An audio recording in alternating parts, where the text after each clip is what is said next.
Ooh, I'm a bit early today. I'm a minute before 9 o'clock, but sure, between the time me and you talk, Greg, it'll be 9 o'clock. It's pushing 9 o'clock already, Lee. I see that. We'll just condense my words. How was your morning? My morning was good this morning. Excellent. I stood out there 6:20, right? And I just closed my eyes, right? Don't think I'm mad. To listen for the birds. The birds kind of slept in a bit today now. They were chirping. And I woke up this morning, big sleepy head on me, right? And I says, is today Saturday? No, and I realised, it's awful when that happens. That's It's going to be a wicked. long week for you now. Why does that happen? Don't know, Lee. Don't know myself. You know, your man knows everything. I don't know what goes on in your head. I don't know myself. Good luck. All right, it's the 9 to noon show. Time for a news update at 9 o'clock. Good morning, Donald Kavanagh. Thank you, Greg. Good morning. Over 38,000 people have been waiting more than 18 months for a health scan in Irish hospitals. They're among 251,000 awaiting CT, MRI or ultrasounds as outpatients. The HSE says funding has been provided to address the problem under the 2023 waiting list action plan. Sinn Féin's health spokesperson David Cullinan says the figures are shocking.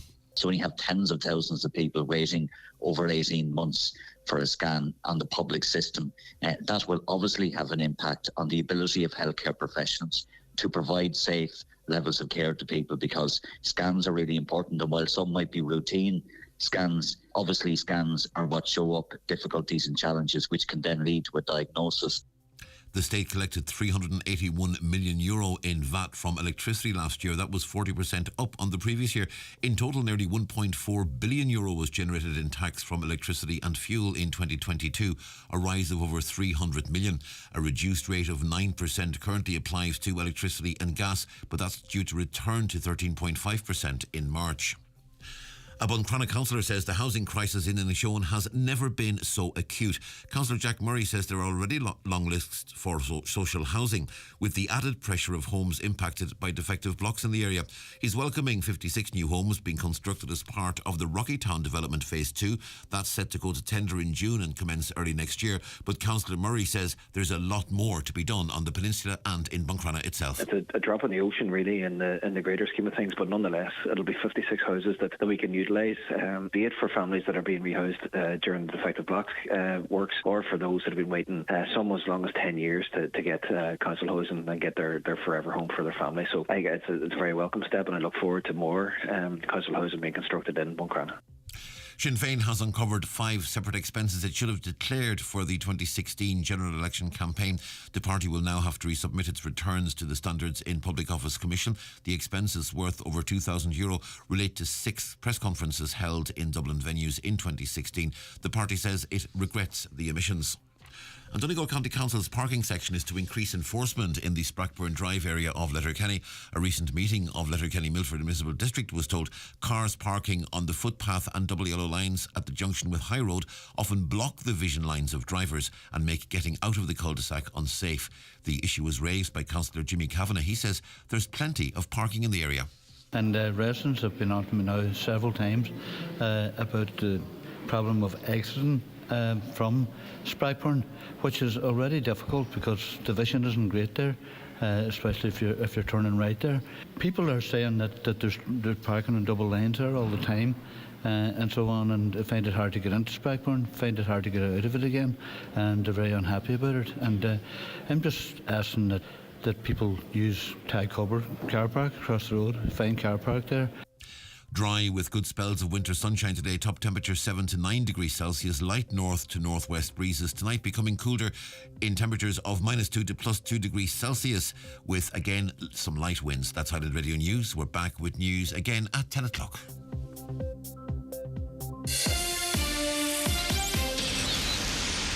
Join VHI Healthcare today for just €61.99 per adult per month on our First Care 500 day-to-day plan and unlock a wide range of services.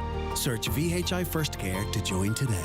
Terms and conditions apply. VHI Healthcare DAC, trading as VHI Healthcare, is regulated by the Central Bank of Ireland. The county's #1 talk show, the 9 till noon show on Highland Radio. And now it's time for the talk of the Northwest, the 9 to noon show with Greg Hughes on Highland Radio.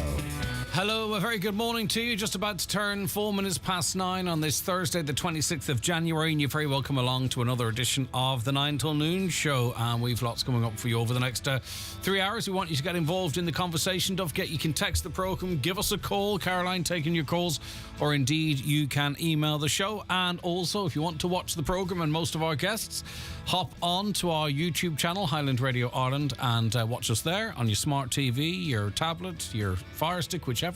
The same applies across our Facebook pages and on our website, highlandradio.com. Right, it is Thursday, so loads of papers out this morning. Let's have a look at what's making the headlines. Let's start with the Donegal News. And a consultancy firm hired to facilitate workshops between Sealta management and staff at Letterkenny University Hospital was paid more than €400,000 for its services. Ernst & Young spent 5 months last year working on the project in a bid to improve communication channels between the two bodies. For every week it spent working on the issue, the London headquartered firm received almost €20,000. Ernst & Young was brought in following the publication of a damning report by HICWA, which found weaknesses in oversight arrangements and government structures at the hospital. A big bill there, isn't it? On to the Tyrconnell Tribune this morning. Water staff fear jobs with the council. With Uisce Éireann taking control of water services from the start of January, ground staff with Donegal County Council have expressed fears that their future roles are uncertain if they do not sign up to the new deal. The government's stated ambition is that local authorities will no longer have staff working in water services beyond the end of 26. Up to 3,000 staff who work in water services are set to transfer to Uisce Éireann before the end of 2026. If they decide to remain working for the local authority, many believe they will not be a placement for them. On to the Donegal Democrat now. Their headline, growing demand for NowDoc services. NowDoc face-to-face appointments in South Donegal over Christmas and the New Year rose by more than 4 times compared to the same period the previous year. The out-of-hours doctor service, which was under severe pressure due to flu and the re-emergence of COVID-19 and RSV, a lot of us were there with RSV, saw the number of calls it received at its centres in South Donegal increase from 723 in the Christmas and New Year of 2021-2022 to 846 over the last Christmas. That's a rise of 17%. The number of face-to-face appointments with patients at the NowDoc Centre at Mount Charles and the Satellite Centre that serves Ballyshannon and Bundoran increased from 104 to 450. And there's a lot of uncertainty and confusion and concern over the future of NowDoc services. We will be speaking to someone in the know from NowDoc about that shortly, just trying to get an idea of where they are currently and where they want to go. So stay tuned for that if you've an interest in those services. The Derry News this morning, local politicians accepting crumbs from the table. Local politicians have been accused of seeming quite happy to accept some crumbs from the table of the North's Belfast-centric economic policy. The stinging criticism came from Craigan community worker Conal McFeely. It followed last week's revelation no Derry projects received second-round British government levelling up funding, even though a number submitted applications. Speaking to the Derry News, Mr McFeely said the Belfast-centric status quo needed to be challenged. Let's have a look at the Irish Farmers Journal this morning. Bord Bia to ratchet up farm audits. Farmers are facing significantly more onerous farm audits from 2024 onwards as Bord Bia overhauls its quality assurance schemes. The new animal welfare checks are to be carried out during audits where cattle will be inspected on farm for phytinus, coat conditions and behaviour. A new digital sustainability platform developed with Teagasc and the ICBF will see farmers have to draw up a sustainability action plan every 18 months listing measures they can take to reduce emissions. And even just the terminology and words around farming nowadays are tough to pronounce and to understand.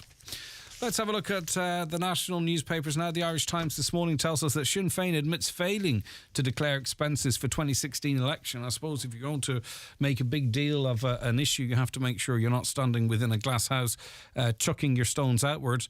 Well, Sinn Féin has said it failed to disclose expenses worth more than €2,000 for 6 events it held during the 2016 general election campaign. The party said it conducted an examination yesterday of its election expenses statement to the Standards in Public Office Commission and found that it failed to include payments it made to 5 separate venues during the course of the campaign. There was a 360 payment to the Westin Hotel, 397 odd to Winds Hotel, a total of 600 paid to the Royal Irish Academy for 2 events, a payment of 250 to the Gresham Hotel and a payment of €553 to the National Gallery. The total amounted to €2,160.70. All but 2 of the invoices were paid at the time, but the details were not furnished by Sinn Féin to SIPO as required under the 1997 Electoral Act. A spokesman for the party said Sinn Féin had held 23 press events during the 2016 general election campaign and that only 6 of those were held at indoor venues. And now that party must decide today if it is to put forward a motion of no confidence in Pascal Donoghue. We'll see. I'm not sure what will be achieved by that. Anyway, the Irish Independent Agriculture Minister Charlie McConalogue has confirmed that the deal is done between Kilcha and Gresham House on the formation of a controversial €200 million forestry fund that will allow international private investors to enter the Irish forestry market. And as you would know, there's been a lot of upset over that deal. It is a done deal, even though Quilcha is semi-state. There's nothing seemingly the government can do about it if they wished. Well, addressing the Joint Oireachtas Committee, the Agricultural Committee that is, he also confirmed that since January 1st, no scheme is available for a farmer to submit a new application for afforestation or ash dieback tree disease support unless a previous licence was granted by December 31st, 2022. Let us go now to the Irish Daily Mail, and new legislation aimed at limiting short-term lettings could have a devastating impact on rural and coastal areas, TDs and senators fear. Yesterday, members of the Oireachtas Tourism Committee met with government representatives and officials from Fáilte Ireland to discuss the general scheme of the registration of short-term tourist letting bill 2022. Now, originally, I thought the whole idea is that they would crack down on Airbnb in rent pressure zones. So, in other words, where there is issues in terms of very serious issues in terms of acquiring housing, that they would crack down on it there. But I think up until December, it wasn't right across the board. Now, I think maybe you could argue that there are rent pressure zones absolutely everywhere now. But anyway, be that as it may, I think Airbnb has been quite important in certain areas in terms of meeting the needs of tourists, particularly as quite a few hotels are otherwise occupied. Well, this bill aims to establish a register of short-term letting properties to be managed by Fáilte Ireland, which will require owners to get planning permission for change of use. Under the proposed laws, companies such as Airbnb would only be allowed to advertise properties that are registered with Fáilte Ireland.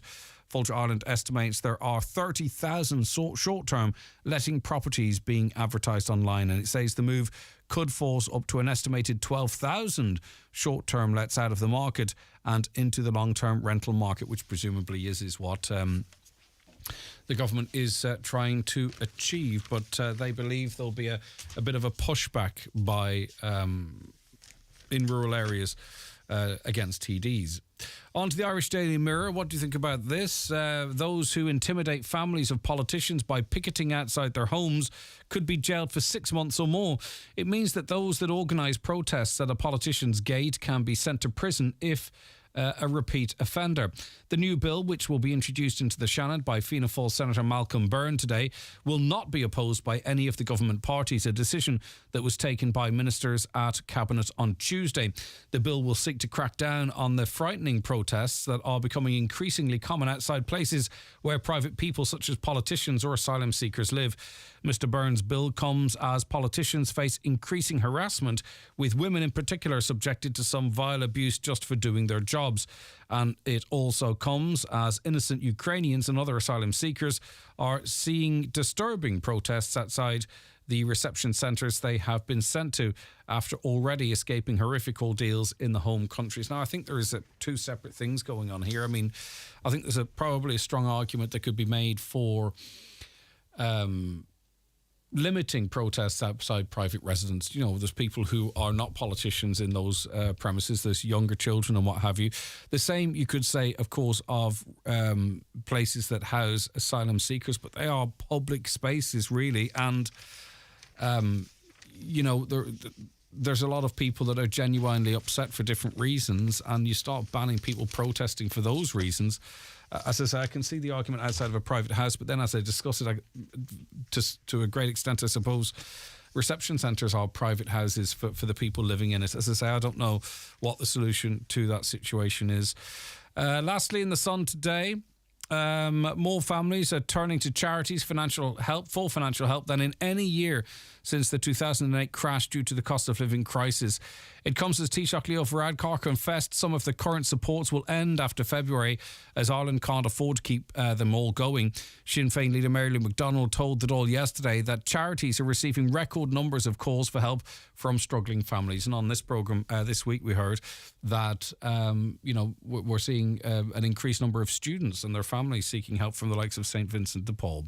Also, just across the page, just 4% of children in parts of Donegal had a COVID jab compared to more than 50% in an affluent suburb of Dublin. New figures compare the COVID-19 vaccine uptake across Ireland by local electoral area, and the CSO stats show the completion rate for a primary course of the jab among 5 to 11-year-olds ranged from 4% in Buncrana in Donegal to 55% in Stillorgan in Dublin. The rate for boosters was also lowest in Buncrana at 37% compared to a 76% uptake in Dublin's Rathanam Templeogue. The lowest booster 2 rates were all in Dublin. The report also found the vast majority of workers, 85%, got at least the primary course of vaccination. All right, that's a run through. What's making the newspapers this morning? And a reminder of the numbers if you want to text or WhatsApp the show: 086 60 25,000, 086 60 25,000, or give us a call on 074 91 25,000. Are courtesy of Kelly Centra Mountaintop Letterkenny, the 2022 C-Store National Off-Licence of the Year. The 9 to Noon Show, brought to you by Kelly's Toyota, home of genuine Toyota parts and accessories at Port Road, Letterkenny.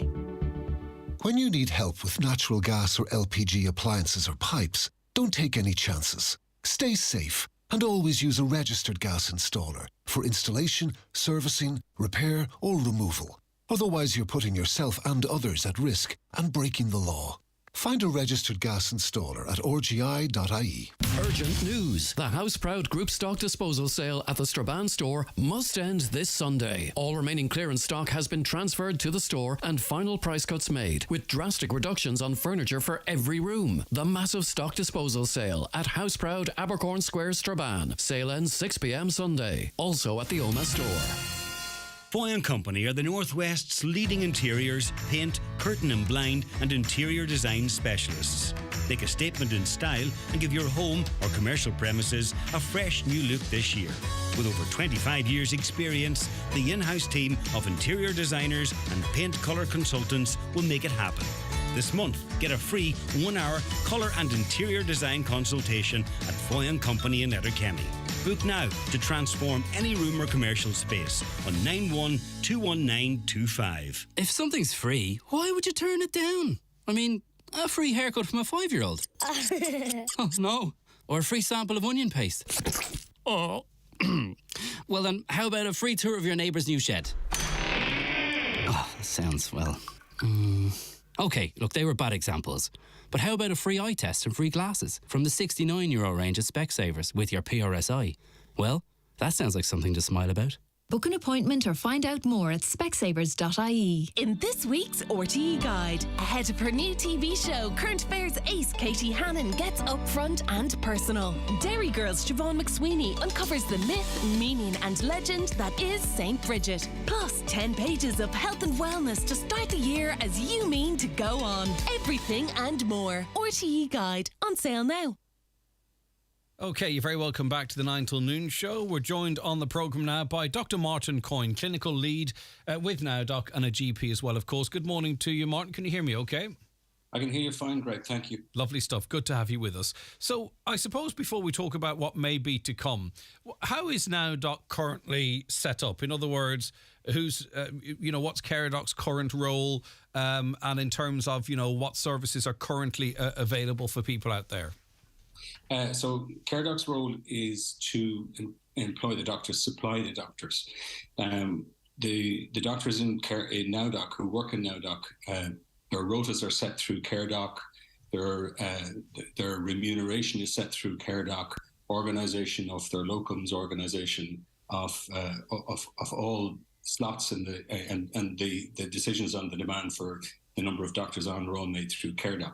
NowDoc as such runs the management end, if you like, starting from the telephone triage to nurse triage, to the drivers, to the backroom staff. That is all run through NowDoc as such. So although the doctors used to be with NowDoc, we had great difficulties managing the rota. You can imagine lots and lots of different personalities, lots of different parts of the county with different commitments to the rota. It was very difficult to run that. And it took a lot of time for a small number of doctors who frankly got tired of it. So we brought CareDoc in to manage that aspect of it about 10 years ago with great improvements. And from our point of view, we're very happy with the way CareDoc are running that for us. Now, in terms of what's available across the county, in terms of, physical premises where people can call in and cover, what's the current makeup of that around right across Donegal? Okay, so you have centres in the south of the county in Mount Charles, and that covers Donegal town, southwest Donegal, and down as far as Bundoran. You've centres in Derrybeg, which covers the west of the county. You've the Inishowen Centre in Carndonagh, and lastly, you've the centre in Letterkenny.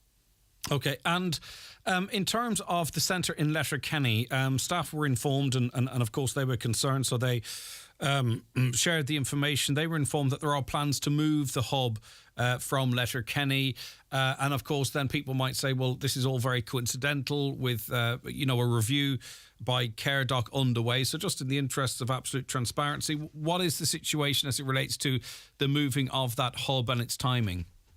So I think there's two separate things going on here. First of all, the proposal was made by the HSE to move the treatment centre from Old Town up to the hub across the road from the hospital. This would be a purpose-built renovation of the hub for us. We feel it would be, first of all, a better location for patients. Parking will be easier. Closer to the hospital for the small number of patients that we pass on to the hospital. Purpose-built for us as doctors, so we think it'll be an improvement, and therefore an improvement for our patients. So I think that's a completely different aspect to what's going on, the ongoing review. And what the review is about is trying to improve the service. Deficiencies have been highlighted over the past while.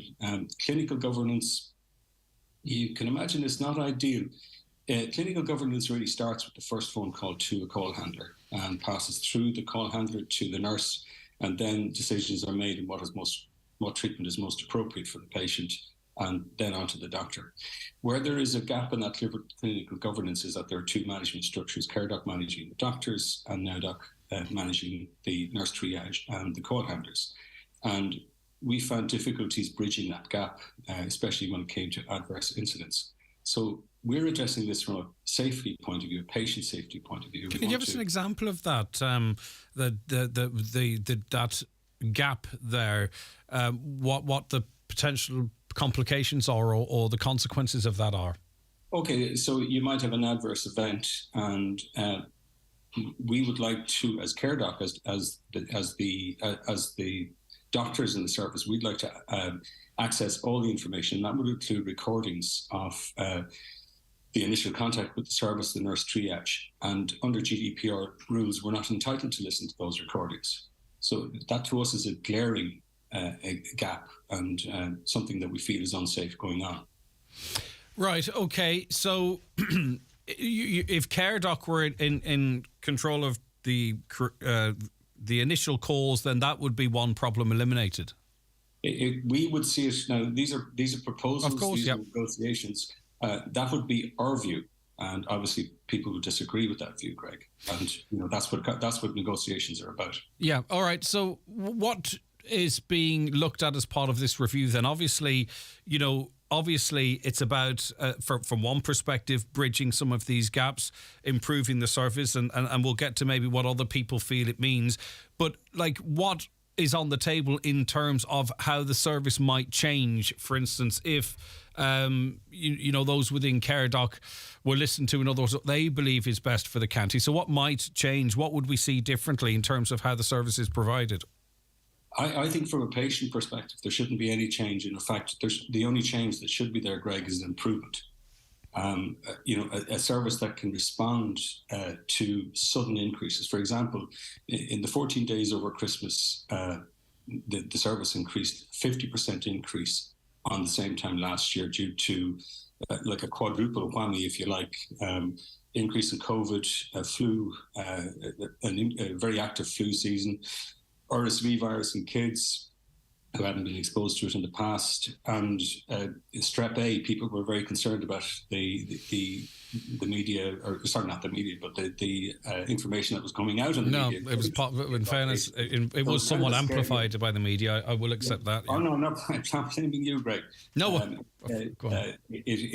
people were genuinely very, very frightened of strep A. Now, from a GP point of view, we didn't find that, so we were absolutely slammed, and we feel that in a situation where if CareDoc were in charge, we could respond easier to that. We could increase numbers easy. From the CareDoc point of view, in NowDoc, we increased our doctors. We were putting on extra doctors on shifts very, very easily. Now it took some arm wrestling and some twisting to get people to respond to that. But the problem and delays in NowDoc, from our perception, was not actually at the doctor level. It was difficulties of calls getting through as far as the doctor's desk because there was great delays in triage. NowDoc staff aren't going to be happy with that comment. It's on the record, Greg. I'm not saying anything controversial here. They had huge volumes and they had difficulty dealing with those volumes of calls. But we feel that in a more streamlined service, we could deal with that in a much more reactionary way. Do you envisage that the hubs will remain as they are now post-review if the service is changed? I would stress that what we're looking at is improving the service. So closing hubs down would not be my view of improving a service. It would be operated then in the same way, whereby there's a mixture of people calling to a hub or in some cases a GP having to call out to someone's house or wherever they might be. The GPs are very, very keen that the practice remains the same. We can't have a situation where we're closing our premises at 6 o'clock in an evening and finding that the service that is being offered is not as it is at the moment. That will just backfire on us. So if anything, we want to see an improved service. We want to see a more efficient service. We want to see less delays for patients. And, you can't have doctors being sitting in surgery where patients have been waiting for 6 or 7 hours to have a call back and then coming in and taking it out on the doctor. That just makes for a bad day for everybody concerned. So we don't want to see anything being downgraded. We want to see a better service. And it would operate at the same hours as currently, at least, if not expanded? There's no plans at all. I can't see how you change that, Greg. In terms of then call handling, you're talking about some examples of people waiting a long time for a call back. If CareDoc were to take over that element of this service, what are the targets? What are the average waiting times? What are the average callback times? How, comparing this county to others, how would the service change in that regard? The actual callback times for all co-ops are national. Urgent calls should be answered literally within minutes, other than 999 calls, which should be directed to the appropriate service.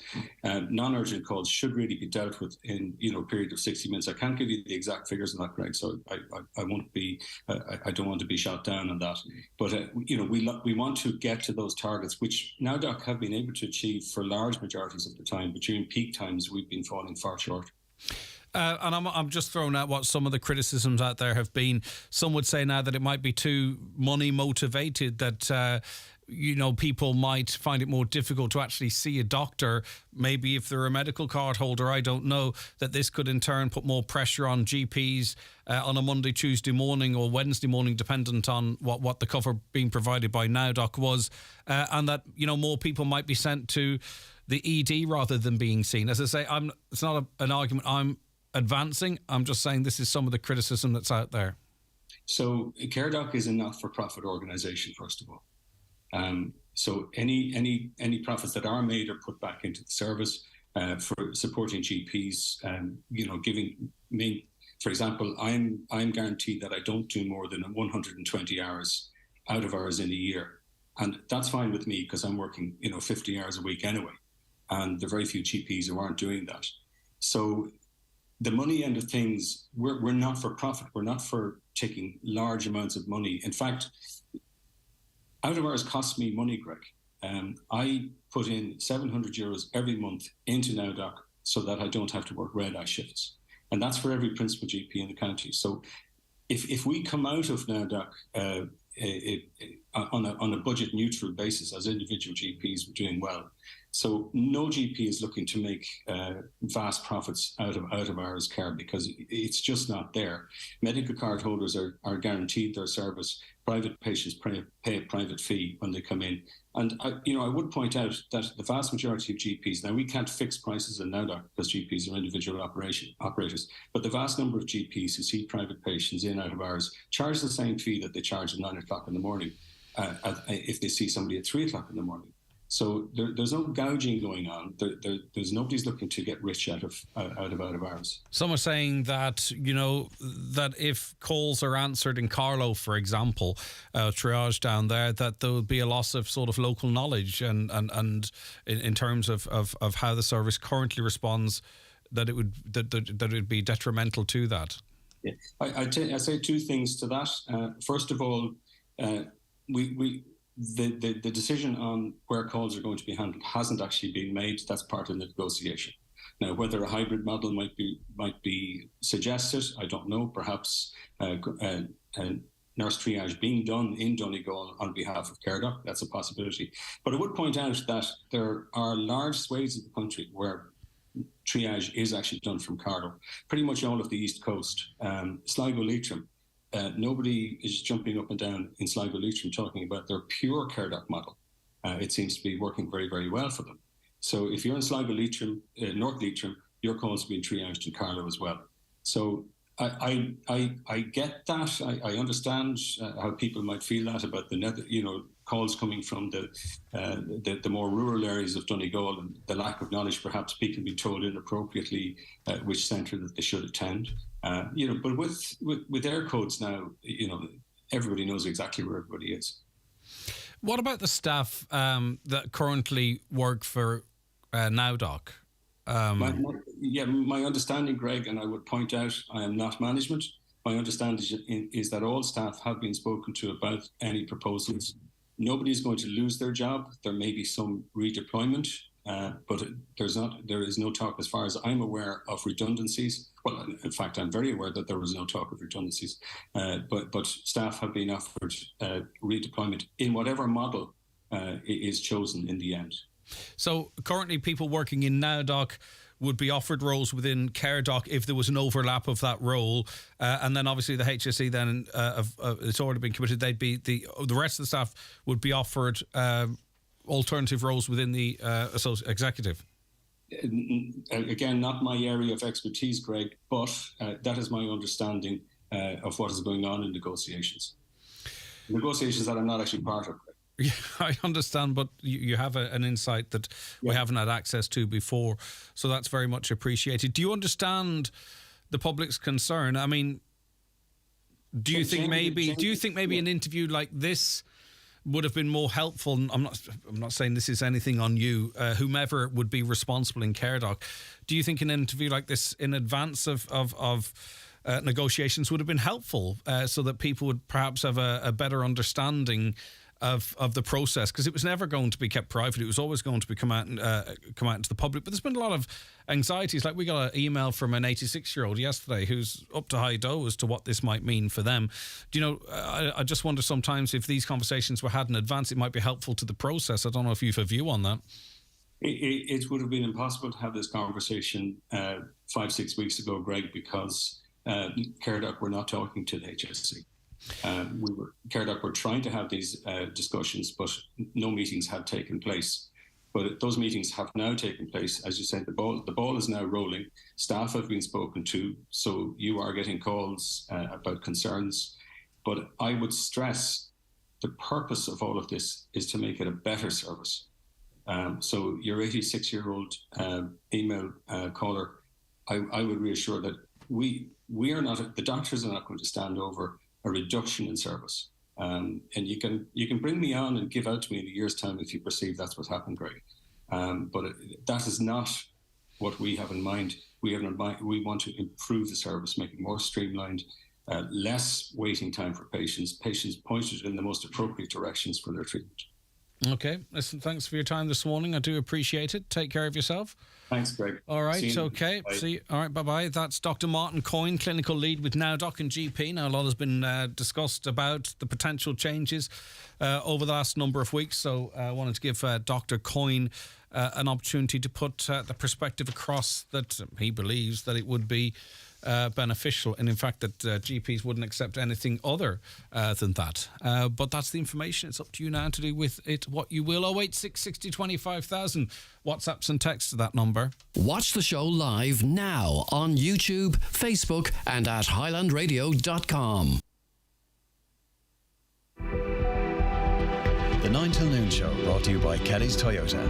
With over 45 years of experience, trust us to help you on your electric journey.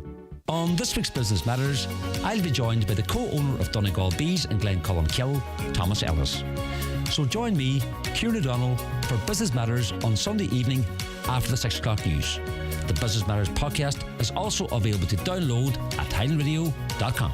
Business Matters, in association with ATU Donegal's Faculty of Business. If you're an owner or manager in a food production business, consider the new 1-year Level 8 Higher Diploma in Food Business and Product Innovation.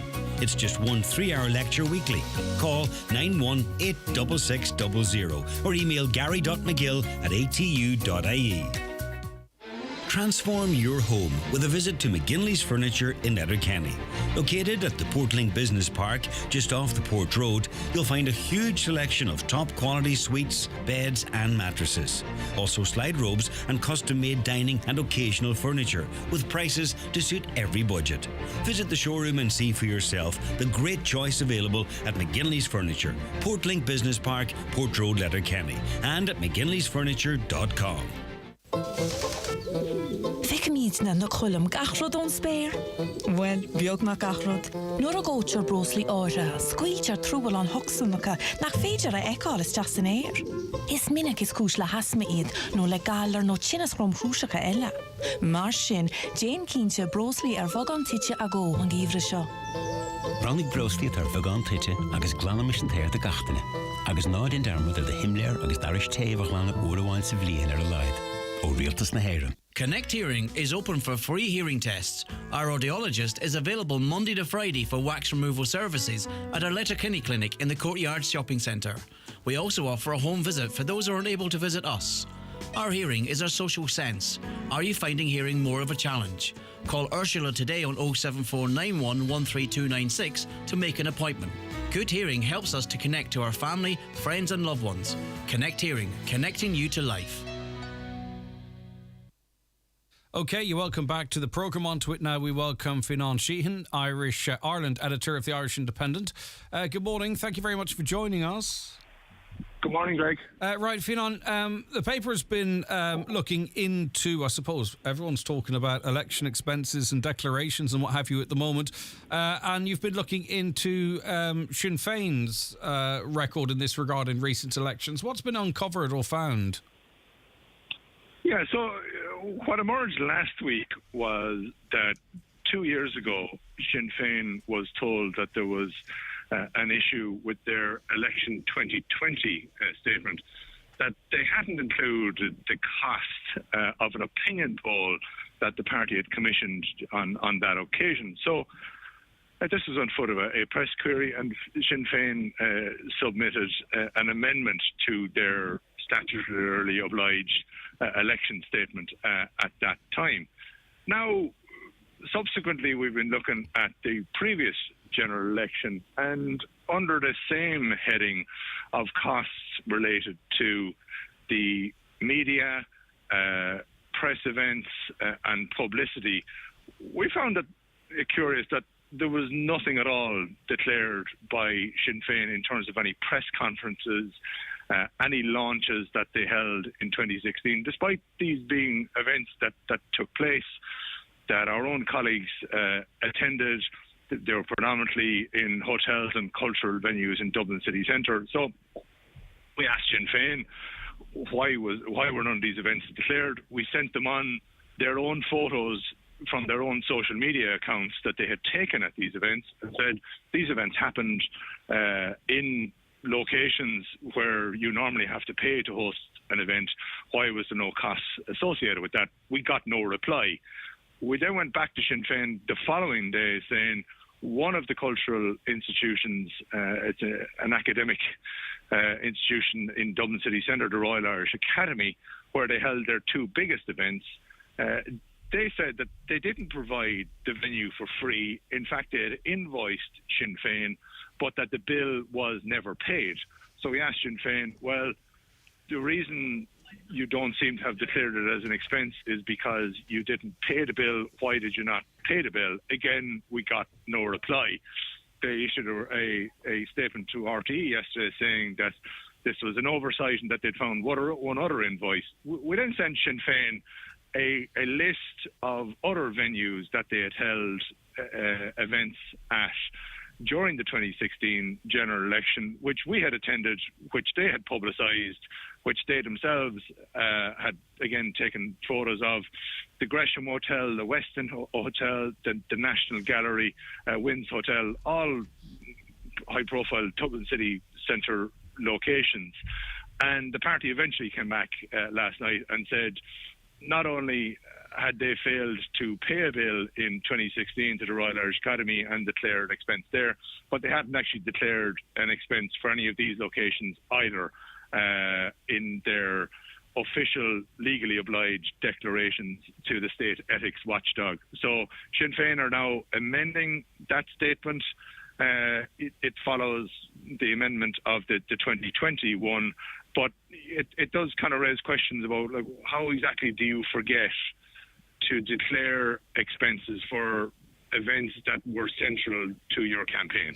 And where does this rank in the scale if one exists? Because obviously Sinn Féin see blood in the water with Paschal Donohoe. I believe they're still mulling over today whether or not to put down a motion of no confidence in him. Like, is there a hierarchy of forgetfulness here or mistakes that can be made? Like, where does this rank in terms of the challenges they're putting towards Paschal Donohoe, for example?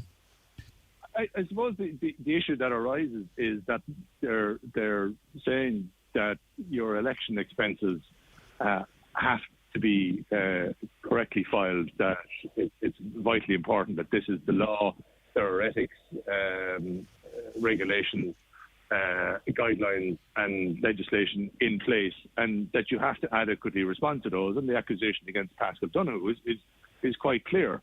But for the 2016 general election and the 2020 general election, he did not declare expenses, the cost of which were covered by a businessman. Now, there's also an additional problem that Paschal Donohoe has, in that a corporate donation was not declared and was accepted over the limit by Fine Gael. So Sinn Féin are basically saying your house must be in order, but when you look at their own accounts, you find that it's not really that hard to find that they themselves have anomalies. You also raised the question, they were told 2 years ago there was a problem with 2020. Why did they not go back and look at those accounts and the previous elections accounts and see, is there anything else that isn't in order here? These are not, it wasn't difficult to establish that Sinn Féin held 6 events attended by the party leadership, which they themselves publicised and then didn't declare any expenses for at all. That's not really rocket science. If you compare it to, again, the 2020 general election, they went from the Royal Irish Academy, which is an old austere building on Dawson Street in the middle of Dublin. They went to the building next door, the Mansion House, in 2020 and held a similar launch there, and that cost $7,000. They had to declare costs for the venue. There are costs included for sound engineering and so on, and yet you're looking at their expenses for the election just previous to that, and nothing pops up. So it doesn't seem there's been an awful lot of oversights going on here. Yeah, and of course, people might say, well, in Pascal Donoghue's case, it has to be looked at further. Of course, that people who made donations then went on to be appointed to certain bodies and what have you. But he's in very serious difficulty here. That the complaint has been made to the State Ethics Watchdog.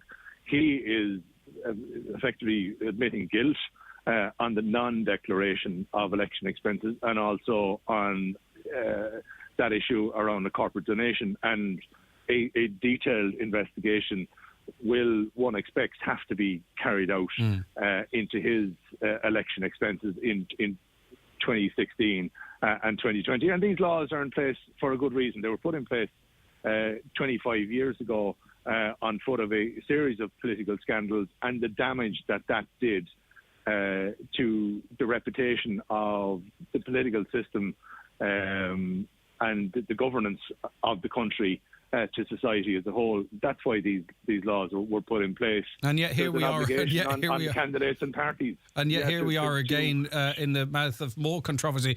So in terms of, this SIPO and how it's operated, all being looked at, streamlined, how long is it going to be, do you think, before we see changes in that regard finally, Fionnán? It's difficult to say. I mean, we were told that last year there was an ethics law review being carried out. We never saw the results of that. That was passed on then to Pascal Donoghue, who took over as Public Expenditure and Reform Minister. He's now had to recuse himself from that process because he has a direct conflict now, because he himself is being investigated. That's gone to Michael McGrath, the Finance Minister, who was originally carrying out the review.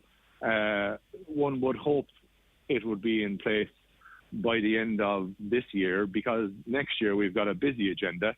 We definitely have the local and European elections taking place in May of 2024. We quite possibly have a referendum this year or next year. We also are expecting an election for a directly elected mayor of Limerick. And then the biggie, the Taoiseach Leo Varadkar, is saying that he wants to have the next general election in autumn of 2024. So that's only 18 months away or thereabouts.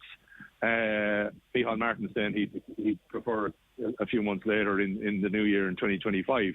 So they only really have 18 months to review the legislation, put forward proposals, pass that through the Oireachtas, because it will need legislation to underpin it, and then ensure that the adequate body independent body is in place to enforce these regulations, all in time for those elections next year. All right, busy calendar ahead. All right, Fionnán, thanks for your time this morning. I appreciate it. Fionnán Sheehan, Ireland editor of the Irish Independent there. The 9 till noon show brought to you by Kelly's Toyota, Port Road, Letterkenny. Stockists of a wide range of used passenger and commercial vehicles. Your next move matters. So why not move better? Start your move to permanent TSB today. Apply in-app for our award-winning current account. So don't just move bank. Move better. Apply in-app today. Applications for Explore Current Account in-app for over 18 personal customers. Qualifying criteria, fees and charges, terms and conditions apply. Awarded bonkers.ie Best Current Account 2022. Permanent TSB PLC is regulated by the Central Bank of Ireland. Don Meats set to buy Kildare Chilling. For more in your Farmer's Journal, here's Paul Mooney. We look at what the deal means for sheep and beef farmers. Bold be it to ratchet up farm audits for all farmers. We reveal factory prices vary by over €300 for the same animal. Sheep farmers squeezed as costs rise and prices fall. We have the latest on the controversial Quilcha forestry deal. And could virtual fences be a game changer for farmers? Only inside this week's Irish Farmer's Journal. You cannot afford to miss it. The CAO application deadline of 1st of February is fast approaching. Don't miss the opportunity to add Ireland's highest ranked university to your CAO choices. Trinity College Dublin offers over 100 undergraduate degrees, 170 clubs and societies, and so much more. Our world-class lecturers and beautiful campus in the heart of Dublin City have been inspiring generations for over 400 years. Visit tcd.ie/CAO and be inspired. That's tcd.ie/CAO. We at Highland Radio love Irish music, and we want to show our support. Throughout Irish Music Month this March, in partnership with Hot Press Magazine, we're asking you to support the Irish musicians, artists and bands who make every party, every drive home and every day magic. That's right. To celebrate Irish Music Month on Highland Radio, we're asking you to support Irish artists and musicians by buying Irish albums, Irish tickets, Irish t-shirts and Irish music merch.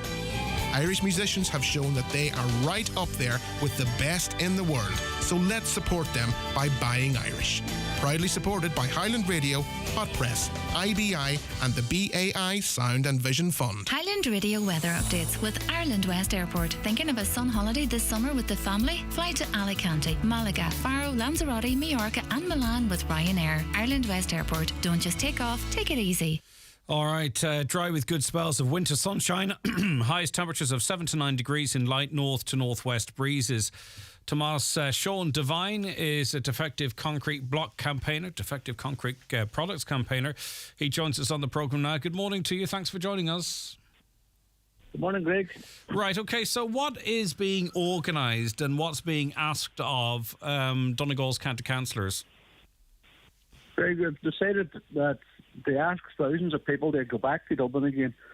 They decided that it's not really fair, but they have 37 local representatives elected to Donegal County Council by the people, and it's time those 37 councillors attend to Dublin on our behalf, and our council mayor, Liam Blaney, demanded a meeting with Darrell Bain to tell them that the people of Donegal is taking the more crumbs from the table, and it's just got out of hand. You know, the announcement last week for that. Sorry, beg your pardon. Go ahead, Thomas. The announcement last week, rightly so, for the people in Leinster and Dublin, that to get their homes 100% fixed in the space of within a year, from been announced, and they're fighting for make a campaign up here the last 10, 12 years, and it's fight after fight, and it's just not. It's not fair. It's not happening. I've been in homes there recently with glowing men and women crying right out, and their homes ready to fall around them. They have nowhere to go. They have nowhere to put a caravan. They have nothing. And if they qualify for the 15 or 20,000 they get, the rent is last while in this county is shocking. From €1,250 a month to €1,750 a month for a 3-bedroom house. Their 15 and 20,000 won't last them 6 or 7 weeks. They're gone, finished. What do they do then? They can't pay a mortgage and they can't pay that for lots of rent. So we need modular homes and places here in Donegal for these people to move into urgently. I've been in pensioners' homes, I've been in people's homes that have disabilities and they have nothing.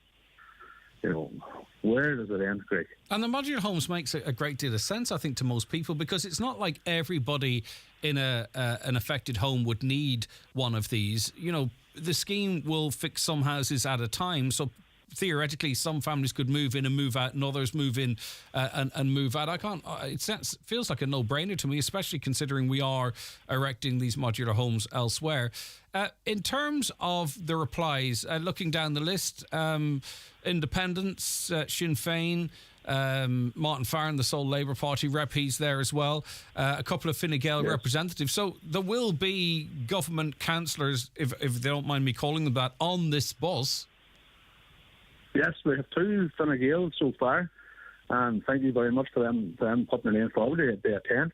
We have no contact whatsoever from anybody on Fianna Fáil, which maybe is not surprising, but I honestly thought that they would, because some of these lazy Fianna Fáil councillors have Mika in their homes, and I thought they need to try every effort. Greg, without being disrespectful to anybody, I listened to Charlie McConnell on your show last week, and for a government minister, Greg, it's disheartening that man was supposed to be representing people from Donegal, and then I've been talking to people in Fianna Fáil last week. They're that disappointed in the party and Charlie McConnell Oak that the next step action we're going after this is we're calling for him to resign with a mass petition to get him. He's no longer representing the vast majority of people in Donegal. But he is of the opinion that principally the scheme for primarily Dublin people is the same as the defective concrete scheme. That's the point he was keen to make, that in principle they're the same, and he secured some retrospective payments for those affected by defective concrete here in Donegal. You don't feel that goes far enough then? No, Greg, it doesn't, because I live in a development just down the road below your radio station, and there's a few apartments on it.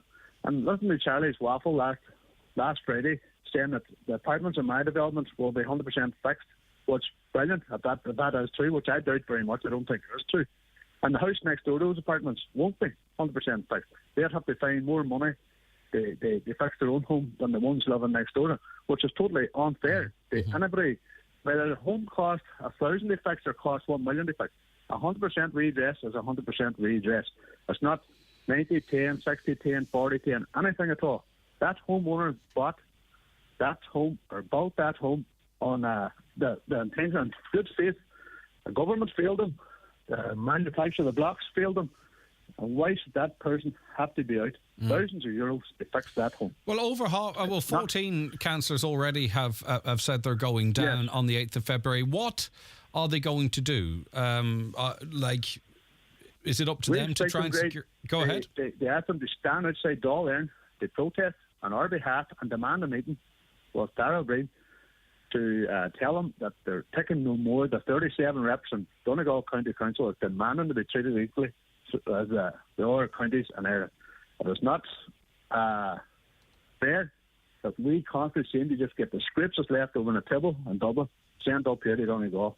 And our Fianna Fáil reps and Donegal reps and Donegal County Council need to tell their paymasters, their bosses, that this is not happening anymore. All right. Thomas, thanks very much for your time this morning. That's Thomas Sean Devine there. As I say, 13, 14 councillors have already confirmed they're attending. I mean, Fianna Fáil councillors are in a potentially a difficult position, of course, because their boss in the county is Minister Charlie McConnell, and I don't know, maybe they're waiting to make a decision. I don't know, but I can understand that it is a difficult position they find themselves in, but it's a very, very difficult position homeowners find themselves in too. Greg, please ask your guest if someone is leaking confidential information from SIPO, I can't read that last bit because I just have to make sure it's not illegal for me to say that. I don't think so. A lot of this stuff is just journalists digging.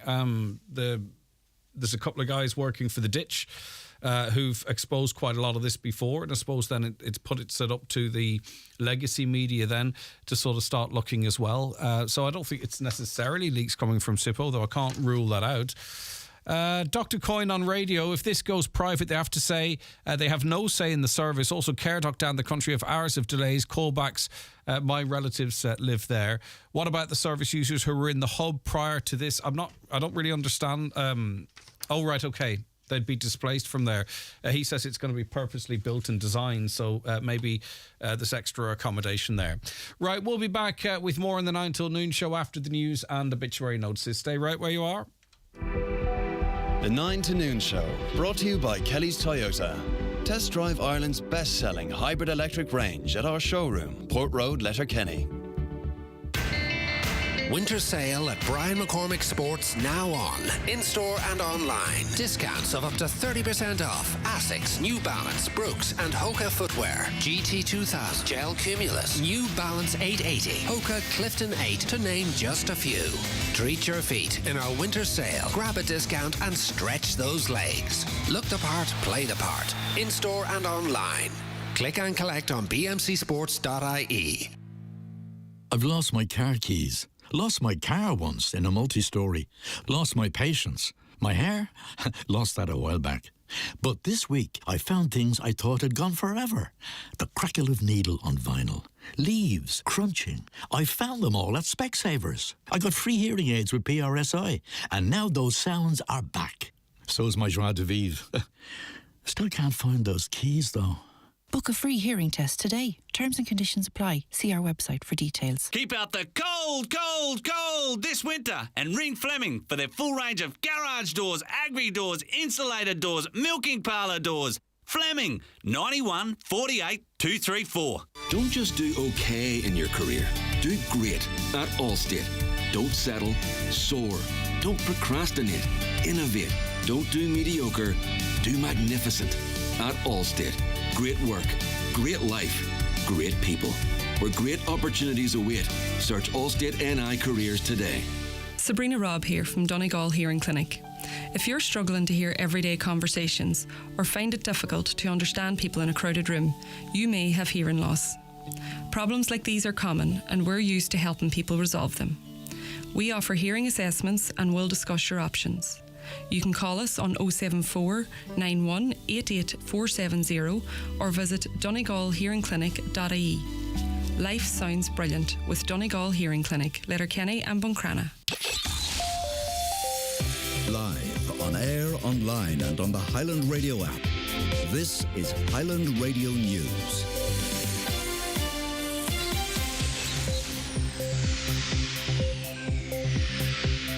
Good morning, approaching 10 o'clock. Donal Kavanagh at the Highland Radio News Desk.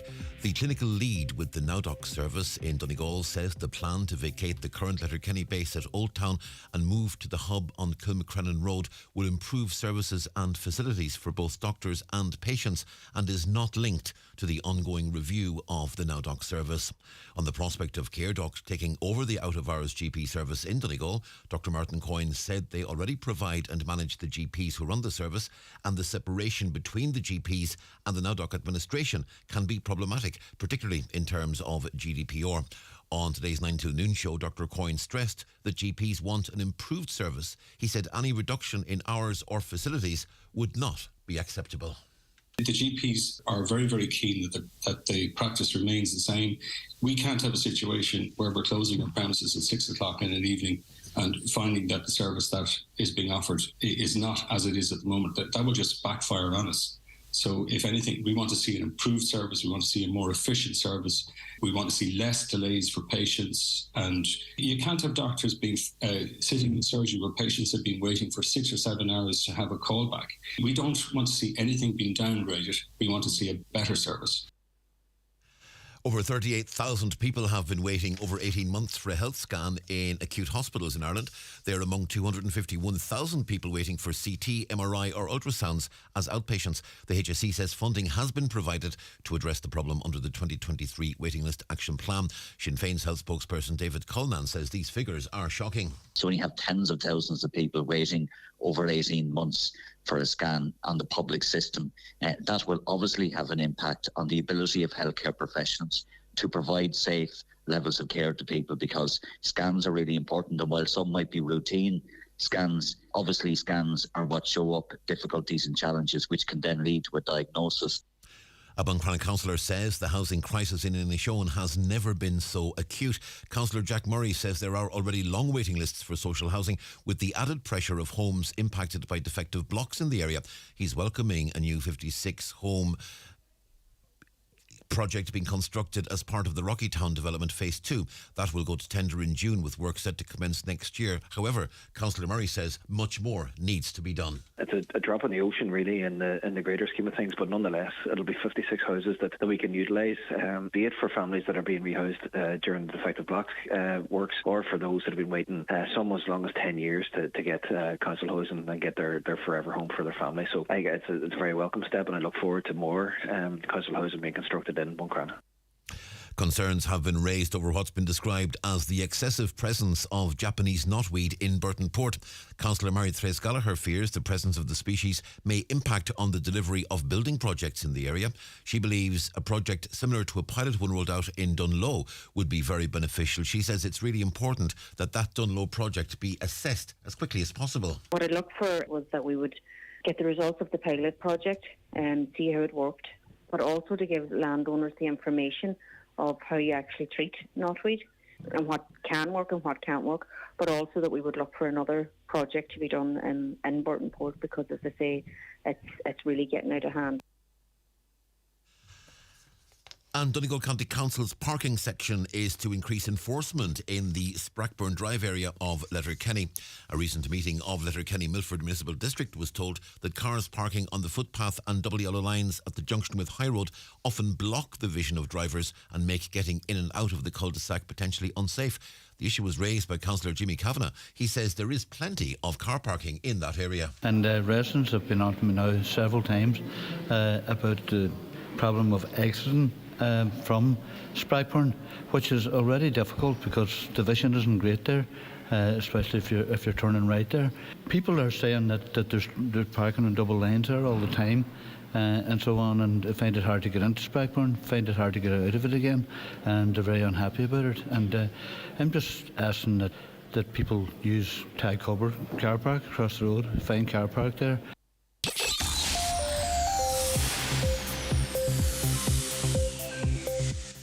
Weather forecast for today: dry with good spells of winter sunshine, top temperature 7 to 9 degrees Celsius, light north to northwest breezes. Tonight, cold and dry with widespread frost, patches of mist and fog also expected in near calm conditions. Lowest overnight temperatures -2 to +1 degree Celsius. Frost and fog clearing tomorrow morning. Some early bright spells will develop, becoming cloudier in the afternoon and evening. Dry though for most of Friday. Some outbreaks of rain possible later in the day. Top temperatures tomorrow 6 to 9 degrees Celsius in some very light breezes. And that's Highland Radio News. We're back with news again at 11 o'clock. Until then, from the news team, have a very good morning. Obituary notices this Thursday morning, January 26th. The death has occurred of Kevin Fallon, Manor Cunningham, and formerly of Giva, County Sligo. Reposing in Shivnan's funeral home, Ballyfarnan, County Roscommon, tomorrow evening from 6 o'clock until 8 o'clock. Removal to St Joseph's Church, Giva, on Saturday morning, arriving for celebration of Mass of Christian burial at 11 o'clock. Interment afterwards in Curragh Cemetery. The death has occurred of Brendan O'Donnell, Lucan, Glenageary, Dublin, and formerly of Manor Cunningham. In accordance with Brendan's wishes, his body has been donated to medical science, and therefore there will not be a funeral. An occasion to celebrate Brendan's life will be held in the Fitzpatrick Castle Hotel, Killinay, County Dublin at 2 p.m. on Saturday. If desired, donations can be made to the Irish Motor Neuron Disease Association. The death has taken place of Anna Friel, Ní Dunleavy, Mountain View, Letterkenny and Drogheda. Her remains repose at her home at Mountain View, Letterkenny from 2 p.m. this afternoon. Removal from there on Saturday morning for 11 a.m. Requiem Mass at St Mary's Church, Vanavolte, Fanad, followed by burial in the adjoining graveyard. Rosary nightly at 8 p.m, with family time please from 10 p.m. to 11 a.m. Family flowers only please, donations in lieu of desire to the Alzheimer's Society of Ireland, care of any family member or Eamon Scott Funeral Director. The death has taken place of Charlie McGlynn, the Reeling Bar, Garvin, Cloughan. His remains will repose at his late residence today. Requiem Mass on Saturday morning, 11 a.m, in Our Lady of Perpetual Succour, Glenfin, with interment afterwards in Kilwara Cemetery, Glenfin. Rosary nightly at 9 p.m, with family time from 10 p.m. to 11 a.m, and on the morning of the funeral. Family flowers only. Donations, if desired, to the Donegal Hospice, care of any family member or Marley funeral directors. Requiem Mass can be viewed on mcnmedia.tv. The death has taken place of Susan Elizabeth, known as Betty Graham, Ardagh St Johnson. Her remains reposing at her late residence. Funeral from there tomorrow afternoon at 1:15pm for 2pm funeral service in St Johnson Presbyterian Church, with burial afterwards in the family plot in the adjoining graveyard. Family flowers only, donations if desired, to St Johnson Presbyterian Church, care of James Fleming or Terence McClintock, funeral director. The death has taken place of Gemma Daly ní Gallagher, 23 Oakland Park, Strabane, and formerly of Barrack Street, Strabane. Funeral from Quigley's Funeral Home this evening at 6pm, going to the Church of Immaculate Conception, Strabane. Requiem Mass tomorrow morning at 11am, with interment afterwards in St Mary's Cemetery, Melmount. The Requiem Mass can be viewed live on mcnmedia.tv. The death has taken place of Kathleen Pollock, ní Coben, 14 Millview, Artigarvim. Funeral leaving her late home tomorrow afternoon at 12:30pm, followed by a service of thanksgiving for her life in Patrick Presbyterian Church at 1pm, with burial afterwards in the adjoining churchyard. Family flowers only, please. For more details, including any family health guidelines for wakes and funerals, please go to highlandradio.com.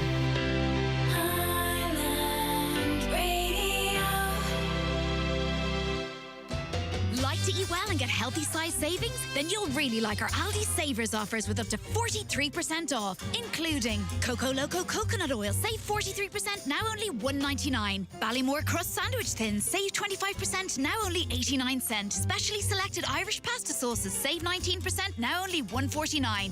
And tasty healthy soups, save 13%, now only $1.99. I don't like it, I love it. Aldi, every day amazing. The county's #1 talk show, The 9 till Noon Show on Highland Radio. We're into the second hour of the programme on this Thursday, the 26th of January. I do hope you're very well, and thank you so much for listening and getting involved in the conversation. And just a reminder for you listening on repeat or on podcast or overnight, you can text us with your comments anytime, 086 60 25,000, and we can pick them up in the morning or when you send them, or your emails to comments@highlandradio.com. Will Caredoc now close at 12 midnight? I asked that question of our guest, and the answer there was no. If a doctor is on call in Mallinhead, do they realise how long it will take to see an emergency patient in Falcarra? It's only going to increase ambulance call outs, but according to our guest, that the service will actually improve, and that where it's located at the moment, that would maintain. Greg, when is the last time someone tried to book B&B in Donegal? I called for this weekend and could only get one night B&B for two people at €180. Some places would only let me book 2 nights at the weekend at €600 for 2 nights B&B for 2 people. In Dublin, 2 nights B&B is $1,400. How can tourists pay for that? Not going to lie, it's not my experience. I would use B&Bs. I would have more in the past, and I never had that problem. 70, 80 quid a night really was what I was paying in Letterkenny, and I've stayed in a few places. Unless things have drastically changed, I don't think that's B&B prices though. I think there's an expectation that B&B is slightly less than a hotel, isn't there? Those seem very much like hotel prices. We, the parents of special need children in Ashone, are still not getting information on why our children are still not in full-time in Castleknock. Can you please ask what's happening? Thank you. Yes, we've put a question in to try and get an answer for you on that. Councillor Rena Donaghy says things are improving, not as good as we hoped, but we are hopeful that will change in the coming weeks. Some of 2 days back, some of 5 days. We understand parents are suffering burnout, and we're doing all we can to resolve the issue. So that's a comment from Councillor Rena Donaghy on those services. They're working on it. Back to NowDoc. How will CareDoc deal with triage any faster when they struggle to deal with what they already have? It would be different people doing it, is the impression I got. Potentially. Dr. Coyne seems to be of the view that things will improve. What's your opinions on it now, though? I think maybe they're... as I say, I thought it was really worthwhile to get a conversation with Dr. Coyne. That's one side of it. We're hearing from other people's views. But, you know, in the early parts of this conversation, a lot of people were very worried about what was to come. Are you assured or reassured or more optimistic about the future of the NowDoc service if it were to change? Get involved, 08660 25,000 or call 07491 25,000. I just got my ESB bill and it's €500. It was a red bill, as all of them were. My last bill was 216. I was away for Christmas. Can anyone explain this huge increase? That is a huge increase. They weren't even at home at Christmas. It's gone from 216 to 500. It's not on usage because each bill has been read, and they weren't there in December, part of December at least. That's a big jump, isn't it? I dread getting mine. I really do. Hi, Greg, from the west. I'm from the west of the county, and young people are leaving in their droves. We'll soon not have a soccer team or a GEA team. Pubs and cafes will close. They believe the government doesn't care, as they have Pascal's job. It suits the government if they all leave. I'm sure that's not the case. Any government would need people here to contribute taxes and whatever what everything a population actually does. I think that's off the back of the comments I made yesterday, that every second post on social media seems to be young ones leaving. And as I say, I'm torn. I don't know if it's fantastic for them and they're doing it because they would anyway and they just want to spread their wings and get life experience, or do they feel they have to? I don't know. To Highland Radio student grants. Both me, my husband work as nurses in the public service. Second child at college, just outside the threshold for the Susie support. We've immediate family support with loans, etc. Credit unions have been a good support also for fees. Both children often offered subs from fellow students in receipt of Susie, not under some same financial pressure as the rest of us. So that's two people working as nurses in the public sector, and they have a second child at college, having to borrow from family, credit union loans, just outside the Susie support, which is terrible for them. And a lot of pressure, as they're probably getting old. I mean, you're still very young, but maybe we have this unrealistic expectation that as you get into your 40s, 50s, that maybe things get a little bit easier. Certainly not. Homework conversation, just finishing up a few remarks on that as people took the time to text in. Homework should be no more than some light reading or just verbally discussing what they've learned at school that day. A lot of children just need to decompress after a day at school, no more than we do after a day at work. Then when it comes to homework time in the evening, it's just added stress and work most of the time for the whole family, especially if the kids play football or dance, etc. after school in the evenings. A lot of people saying the same story. I think what a lot of us go through or have gone through, lots and lots of us can relate to it, because it seems it's the same in every house.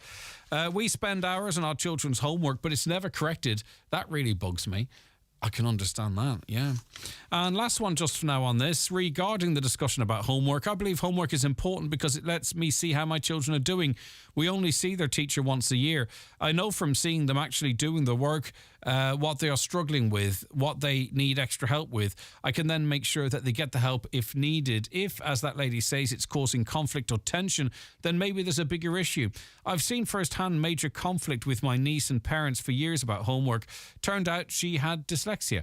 No teacher came to parents saying it might be a possibility. It was only because the parents struggled with doing homework with her, they knew something was wrong and pushed school for assistance. Okay, I actually partially read that email yesterday and I wanted to make sure to get it all out today. So apologies, you might have been frustrated if you only read the first part. There it is in its entirety. All right, it's Thursday. It's bingo jackpot day.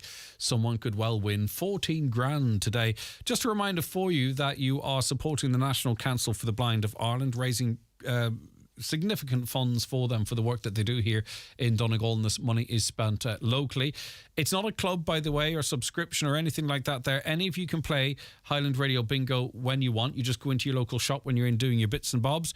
You can pick up a book. It's €5 to play for the week, €1 a day. We've got hundreds of euro in daily cash prizes, which are always won, regularly won, and also that big jackpot, which we hope will go to someone really, really soon. I want to see that picture of the massive cheque at the front of Highland soon. All right, good luck if you are playing today. Thank you for supporting the National Council for the Blind of Ireland. It's time for NCBI Bingo on Highland Radio. It's Thursday, the 26th of January, Jackpot Day. You're playing for the jackpot prize of €14,000 on the pink sheet. The reference number is S19. It's game number 4. The jackpot number is 47. This number can come out in any position from the next 10 numbers drawn. And now, here are your daily numbers. 46. 6. 10. 47. 63. 77, 52, 7, 54, and finally 88. Phone your claim to 9104833 before 8 tonight, leaving your name, contact number and the name of the shop where you purchased your book, and we'll call you back the next working day. Get all your NCBI bingo information at highlandradio.com. This January, staying in is the new going out. At Kelly's Centre Mountaintop, we've mega deals in fresh, healthy, ready meals range with great deals in our award-winning off-licence and winning offers in fresh meat and produce. Kelly's Centre Mountaintop, 2022 winner of the National Forecourt Retailer of the Year. Bill, ní onan gach léirú I ní smóna chuige anamh timp na héireann mar na muoinú I go gcóirle alainn. Téigh léirú Bill de cheantarsa. Could the hick of the Nori? Inyo. Tá Hashclip live is muoinethe I go gcóirle alainn. Check out these special offers at Simpson's Supermarket, Letterkenny. There's Kellogg's Cocoa Pop 720 gram, €3. Lions Tea Bags 240 pack, €5. Firelighter 60 pack, €2.50. Diet Coke cans 8 pack, €4. Bird's Eye Chicken Dippers 22 pack, €3. Plus lots of other special offers in store. While there, check out Peggy's Kitchen Cafe for great food, teas and coffees. Only 2 minutes from Letterkenny Hospital. Simpson's Supermarket. Great value every day. The 9 to Noon Show, brought to you by Kelly's Toyota, where you can now test drive the newest member of the iconic Corolla family, the Corolla Cross Hybrid Electric SUV. Caller says, in relation to Cashel-na-Cór, my child attends there. They love the routine and it's a place to meet their peers. The buzz in them rising on a centre day as opposed to a day at home is incredible. I do worry about their mental health. Surely routine should be back to normal by now and our children deserve better. Trust we will stay on that issue for you. All these people talking about Micah, but they never mentioned Joe McHugh. Is he even still a TD for Donegal? Well, Joe McHugh gave up the party whip, the Fine Gael party whip, on the issue. Outside of that, and he's also flagged his intention to resign. Outside of that, I'm not defending Joe McHugh's well able to look after himself, but what else would you like him to be doing? Has Darragh O'Brien, the Minister for Housing, ever been speaking on Highland Radio? And if not, then why not? My heart goes out to all of those Micah people. The government has let Donegal down big time. Roll on the next election and we'll show them. Thanks for airing my views. It's our pleasure. He was on at the time of the announcement of the scheme and obviously defended the scheme. But, you know, people make the decisions when and when not to speak on the radio, and the public can make up their own minds in relation to that. We do continue to invite him, as we do regularly, ministers, and we've got very good access, thankfully, because I think most of them feel that they get a fair outing. Mark McCollums, a community campaigner, joins us on the programme now. Good morning to you, Mark. Good morning to you, Greg. Happy New Year. And same to you. Same to you, Mark. Right, okay. You're speaking out on... I don't know, it's a frustration. It's beyond a frustration, I'm sure. It's something you wish you want to highlight. Well, it's just that it's a new year. We're entering the almost the second quarter of the 21st century, and we are in a very bad place. You know, we have a crumbling health service. We have an inadequate mental health service. We have crumbling houses. We have systems that are failing our people, and you know it has to change. It has to change. And you turn on I was listening to the radio this morning, and it's the number of posters or campaigns that politicians had in 2016 is sort of the first story.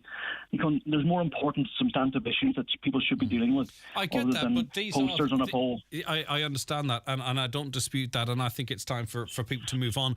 But these are the legislators, okay? And if we can't, if the legislators are not abiding by the rules, I think that's a very important indication then as to how they might be able to function in determining policy that addresses the very issues we're about to talk about now. So I think there should be a space to make sure that those that make the decisions and are very well rewarded to do so are doing so within the same kind of boundaries and guidelines that we're expected to live by. Exactly. Well, I know there's standards and ethics, and we are they are governed by codes that are supposed to adhere to. But we ended up we are where we are now because of the policies that have been implemented by the governments for successive over the years, and it's patently obvious that the society has never been as unequal. The wealthy 10% are much more advanced than the vast majority of the ordinary people. And the disconnect between those making the decision, making the policy decisions, and those on the ground is seems to be wider than ever before. That the politicians and the policymakers don't seem to be actually realizing what the impact that this is having for the average person. Mm-hmm. But Mark, I think, and we'll tease it out. By the way, I'm not cutting across you, but I think you're not the first person to make these points, and other people have made these points and stood for election, but don't get elected. The people, you end up with the politicians and the policies that you elect, though. So why is sort of your views then not resonating to the point where the electorate vote for change if it is the fault of successive governments? Maybe the majority of people who choose to vote believe that the government's doing a good job. Well, I don't. Well, maybe that's the case, but from my perspective, I don't think they are. I think their policies over the years they have led to the housing crisis, have led to the health crisis, have led to our young people not be able to get accommodation for studies or having to emigrate because there's no chance of them ever owning a house. This is the first generation now that's going to be probably even worse off than the generations before. And anybody who says that that's a good job being done by the government is delusional. That they can wrap it up or spin it whatever way they like, but they're not delivering for the average person and the citizens of this country.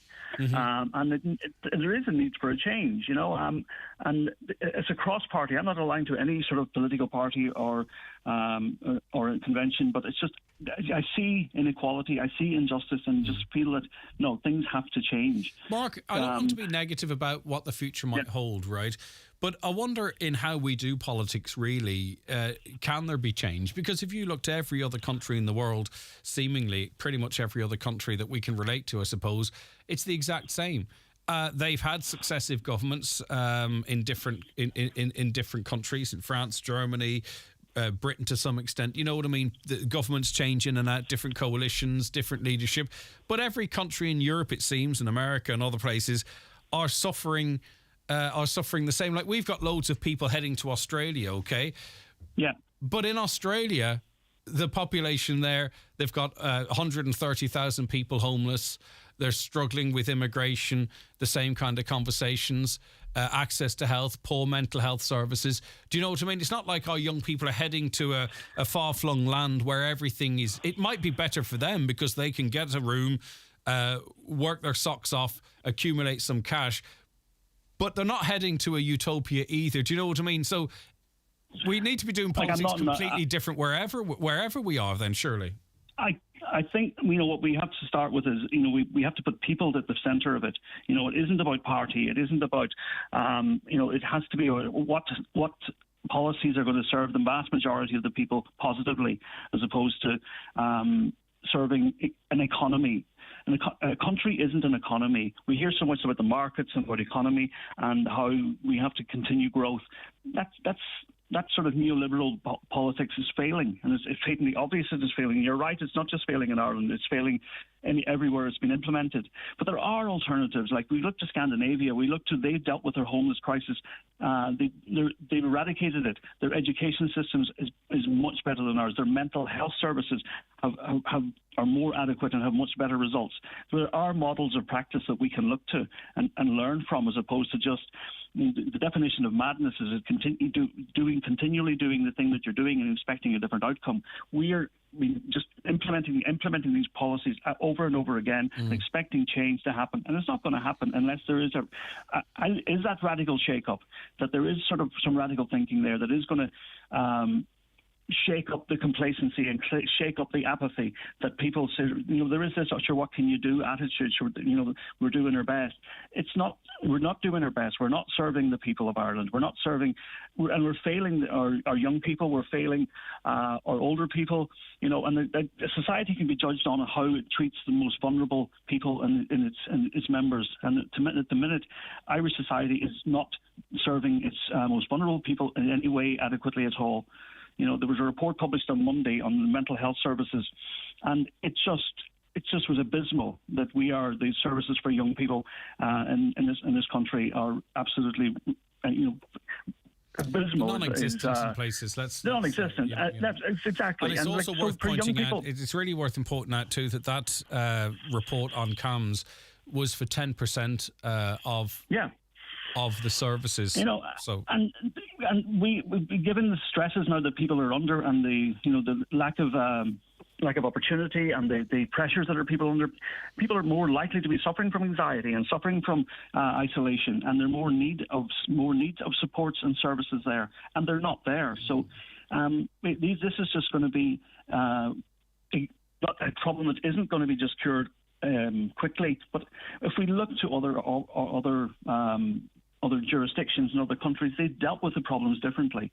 Like they're doing work in Scandinavia and Switzerland that there's programs there called the Soteria models, non-medical interventions that have been running there since the 70s and 80s that they're not even on the radar over here. There's not even talked about. But we could be using them. And why are we not providing the people of Ireland with these services? Those services have to be paid for. We're paying for services anyway. If a government came in and said, right, I mean, obviously they'd have to equally tax the wealthy, but if they said everyone's going to have to pay a bit more because this is the services that you want, would any government be elected in if that's what they proposed? Do you know what I mean? So I think it's almost it's self-defeating. Well, no, I feel if the services were improved and if people could see an improvement in the services, can see improvement in the medical health system and can see the mental health system improve, they would acknowledge that, and they would be there wouldn't be a rejection of paying an additional tax, because we're paying tax anyway, and we're not a poor country. We're investing vast amounts of money in our health system, but it's how is that investment and where is that investment going? Again, go back to, if you're just plowing money into something that's not working in the first place, that's just that's deluded thinking. That's failed policy. But if you can look at, okay, why is this not working? What can we do different? And how can we improve things? And there has to be that willingness to change, and there has to be a willingness to look at things and how can we do things different? How can we improve our health system for the people? That we're not constantly hearing that there's the waiting times in hospitals, that the ADs are being overrun. We've almost become complacent. We accept this now, that this is normal, and it shouldn't be normal. This should not be normalised. Yeah. It shouldn't be normalised. But we have to be careful too. I suppose you're using Switzerland as an example. It's been a while since I looked into because there are certain countries that are listed as being, well, look what they do here. Like Switzerland has homelessness problem. It depends on where you live. It depends on your background. If you're in a French speaking part of Switzerland, there's a higher rate of homelessness. Just using that as one example. Yeah. Again, I think when we're making comparisons, Mark, and I'm not calling you up in it, I'm on about myself as well, because I can be quick to this, is that we have to really dig deep and say, really, is it better over there? Well, there's facets of it. There's elements of what they're doing that could, that we could incorporate. Take the best of everywhere, then. Yes, exactly. Right, looking at what's working in other areas that they're doing correctly and implementing them here. And that's what there is no utopia. There is nowhere that's perfect. There is no. So we can just point to that and say, yeah, we can look at Scandinavia. Yes, they have good services, but yes, they pay a higher rate of tax for that. But that's the trade-off. off. And again, we have this view in Ireland where we're constantly looking about bringing establishing multinational companies over here. There's a need for growth at community level, at community supports, and looking at where people are at. People are not corporations. We forget again that, and we sort of focus on the economy, and we focus on growth, and we focus on development. That's not, and this sort of measure of GDP as a measure of success. That it's the measure of GDP isn't sustainable. You cannot have constant growth.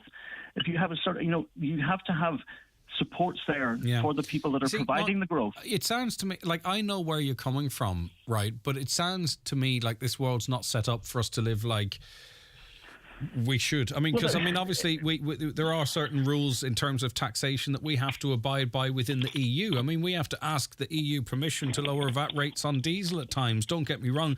Like, I understand, like, people say, right, let's get out in the street, enough is enough, let's stand together, let's change things, right?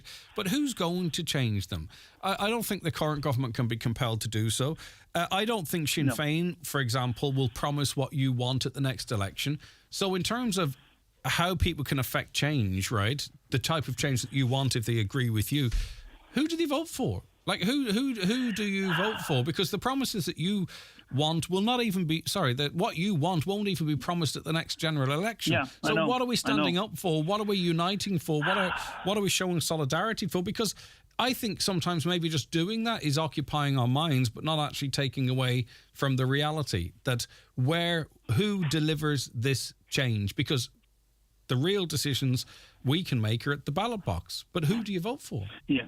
Well, this is the thing. We have the illusion of democracy. We have the illusion of choice that we can affect change. When the reality is, it is that we don't have our ballot isn't as powerful as we would like to think it is, and we are. It's a flawed system, where we are presented with 2 or 3 options, with whatever party is going to promise and commit to delivering on whatever policies they come up with, and that's.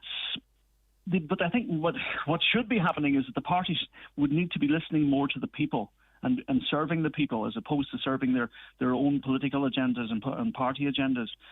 And this sort of emanated and sort of has roots back in the sort of mid '80s with the neoliberal agenda, in terms of the capitalist economic growth being the barometer for success of a country, and not how it treats its people, and not how it treats and treating people as economic units as contributing to that society. Mm-hmm. We need to get back to a situation where we were treating people fairly. We had an equitable society. We had, that people could have an idea of having an adequate living, aspiration to have a house, aspiration to have a job. Nothing grandiose, just to have a life that was going to be. But was our expectation, say, in the 80s or 70s, did we expect everything that we expect now? Like, maybe having the house was enough for us, but now we want services to our front door. We want the best of roads. We want a rail service. We want to have a certain standard of life. We want to have a certain standard of healthcare. Do you know what I'm like? I'm saying that those are very sound aspirations. Don't get me wrong, but what pleased us in the 80s and 90s and what could be delivered, would that please us now? Would that be enough? I think the difference was when we in the 80s, when they sort of came in with the neoliberal politics, and it became more about privatization and about profit, and about it ceased to be more about supporting people and supporting services, and that became more about Ireland became more about an economy, and the UK became about an economy, as opposed to a state that looked after its people.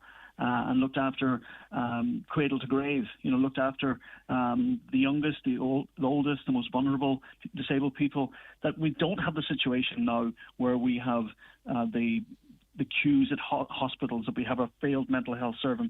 This is the fruit of that neoliberal politics. Let's not forget though our attitude back in the days that you talk of to someone if they got pregnant, or how we called them lunatic asylums.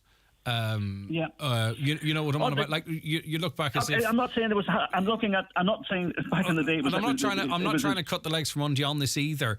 But I mean, there was an awful lot went on that you couldn't even discuss. Now, whether that's things are better now because we can discuss it or not, I don't know. But there's always been the downtrodden. There's always been the lesser. You know, there's always been the lords and the peasants.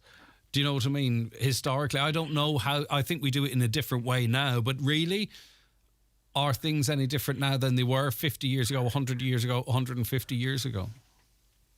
It's shifted. It has shifted, and society. You're right. Society has become less equal and more divided than any other time. Like the gap between those who are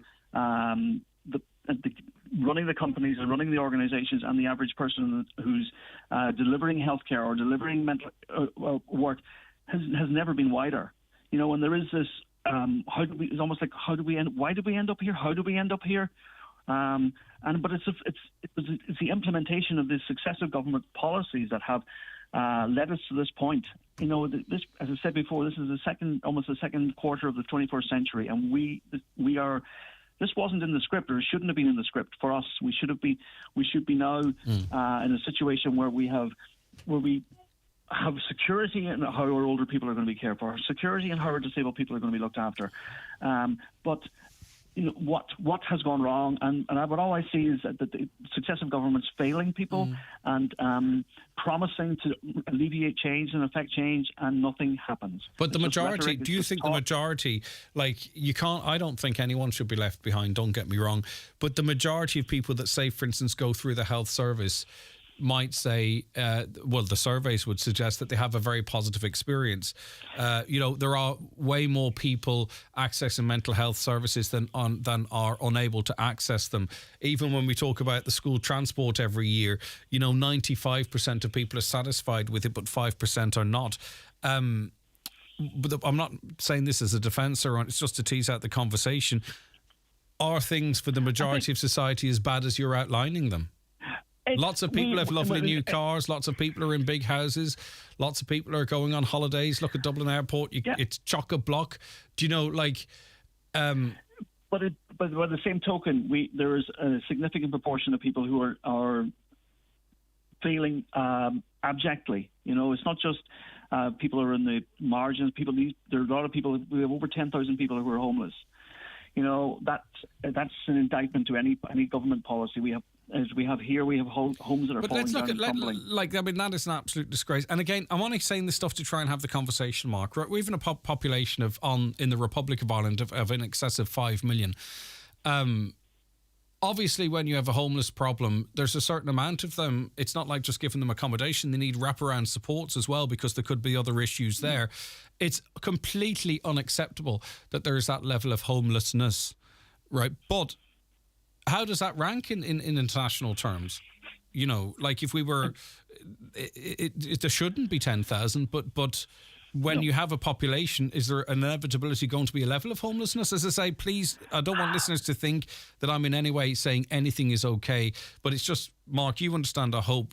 I'm just trying to make sure I'm just trying to make sure that people who feel that things aren't that bad feel their voices getting heard. Does that make sense? Yeah, we are. As I said before, we are a wealthy country. We are a wealthy economy, and we have been successful in that terms. But the same token, there's a lot of people being left behind. Yeah, and that's the sort of that gap between those who if somebody seems to be. There's almost some people individualization. If somebody is failing or somebody is home, it's somehow down to their fault that they're not. They've failed. They're not working hard enough. They're not contributing. Whereas it's the structures within society itself are geared up so that there's large sections of society cannot function in that way without additional supports. But. And it's this individualization of blame that somehow if you work hard enough and you drive away, you can be successful. You know, that again is illusionary. You know, that a lot of times that's not the case. no matter how hard you work, or some of the hardest working people I know are struggling. Oh, you just work a lot, but I think most people are actually just working to survive. They're working to tick along. It's like being on a hamster wheel. You're just spinning, And but maybe that's life. I don't know. Maybe that is life. What else can you expect? God, I don't know. That's quite. So, Mark, let's just in the last minute or two then. In reality, though, how is change affected? Because you're not talking about voting for opposition parties here, because they're not promising what you are looking for. So, voting independent is what? Well, I think people have to have their voices heard. Tell the politicians what they want. They want improved health service. They want, and so the politicians are being guided by the people. So it's not just that the politicians are saying, going away for a think-in over a weekend and coming up with some policies and saying, here's, take it or leave it. They have to listen to the people. I think that's what's missing from politics, that the voices of the people that need to be heard aren't being listened to in terms of looking for improvements, looking for making the quality of life for the citizens of the country, not just for some, but for everyone, making it better for everyone. All right, Mark, this is an interesting conversation, and it starts a conversation. Cheers, interested to hear what people have to say. I'm not saying I disagree with you. I'm just trying to, widen out a little bit, because, we do say, rise up or wake up, but fundamentally, what does it actually mean? Do you know what I mean? And that's kind of what I was trying to tease along with you. It's not a criticism in any way, shape or form. I hope you know that. It's just to progress it maybe a bit. All right, Mark, lovely to chat to you. Take care of yourself. Mark McCollum there, community campaigner. Watch the show live now on YouTube, Facebook and at highlandradio.com. The 9 to Noon Show, brought to you by Kelly's Toyota, where you can care for your car with Toyota Relax, giving you a year's warranty with your service. Terms and conditions apply. I saw your Be Good baker running by again the other day, says I to old Mr. Brennan. Ah, yes, says he. I've never seen her stand still. And she's running rings around the rest of us with our Brennan's Be Good bread. Only 60 calories a slice. 60 calories, says I. That's just a whole meal, is it? No, says he, it's the whole meal, the whole grain and the white. 60 calories a slice and high in fibre, whatever way you slice it. That's why anything baked is better with Brennan's. Today's bread today. A new year, a new floor. At Florid, we offer quality solid, semi-solid and laminate click vinyl wood flooring, together with a vast choice of parquet herringbone flooring, all fitted and tailored to your needs. Call in today and see for yourself the fantastic offers available this January. Call Florid today on 087 161 7008 or visit florid.ie. New me, new Nissan. Life's too short. Spoil yourself. Go on, you're worth it. With Nissans available for immediate delivery, don't let your neighbour outshine you. Call in today to find out why the Nissan range is unbeatable. With low interest rates available, it's an easy decision to start your 2023 on a good note. Visit imotors.ie or visit us in Malin or Letterkenny.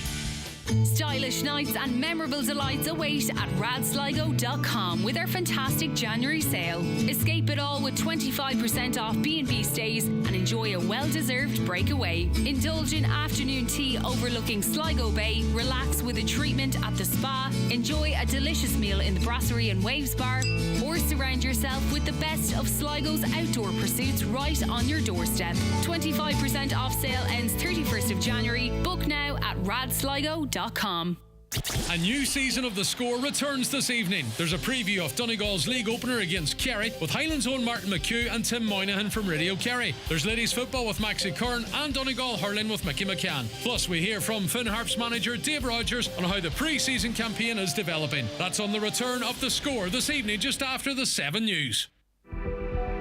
The 9 to Noon Show, brought to you by Kelly's Toyota. Test drive Ireland's best-selling hybrid electric range at our showroom, Port Road, Letterkenny. At Ulster Bank, our team is continuing to close current and deposit accounts, along with some of our branches. At this time, if your notice period and your deadline has passed, your account is now queued for closure. All personal and business account deadlines are fast approaching. You must take urgent action. If you are still relying on your bank account and in need of more support, please contact us immediately. Visit ulsterbank.ie, your local branch, or call 0818 210 260. Call costs may vary and calls from mobiles may not be free. Ulster Bank Ireland DAC is regulated by the Central Bank of Ireland.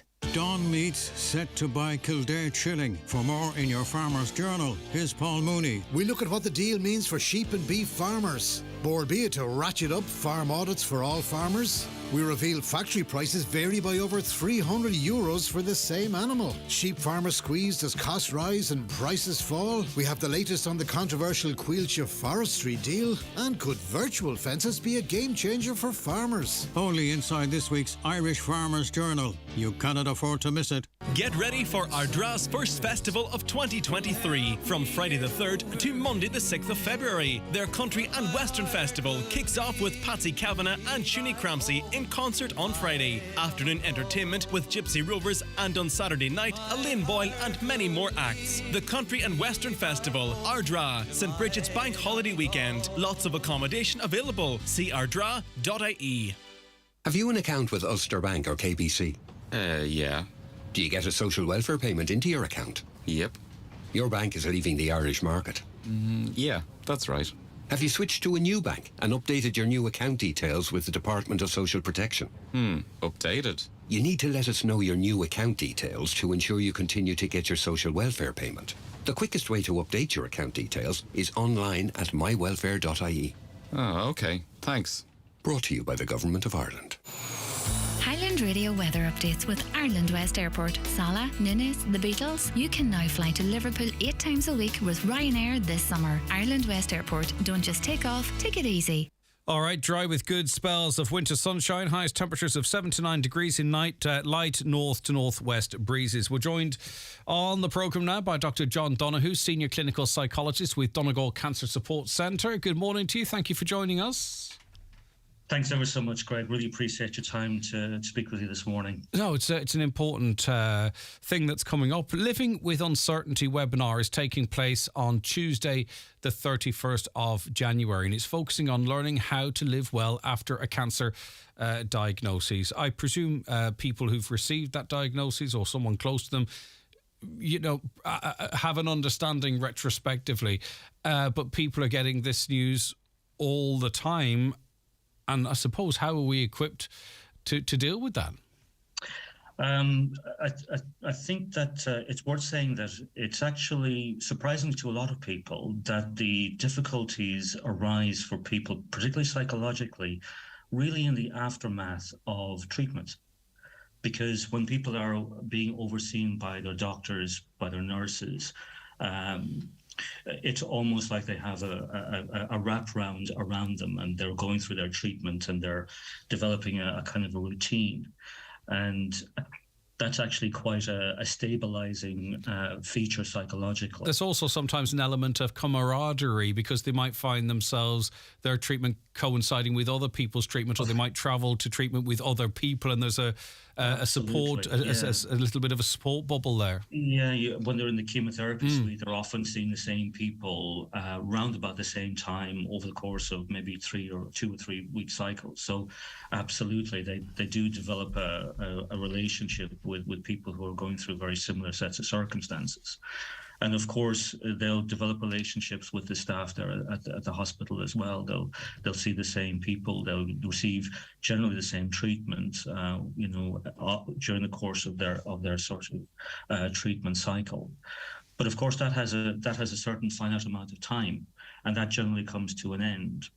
And as part of the World Day of Cancer, which is the 4th of February, Cancer Care West have kind of put together, it's the second of 2 webinars.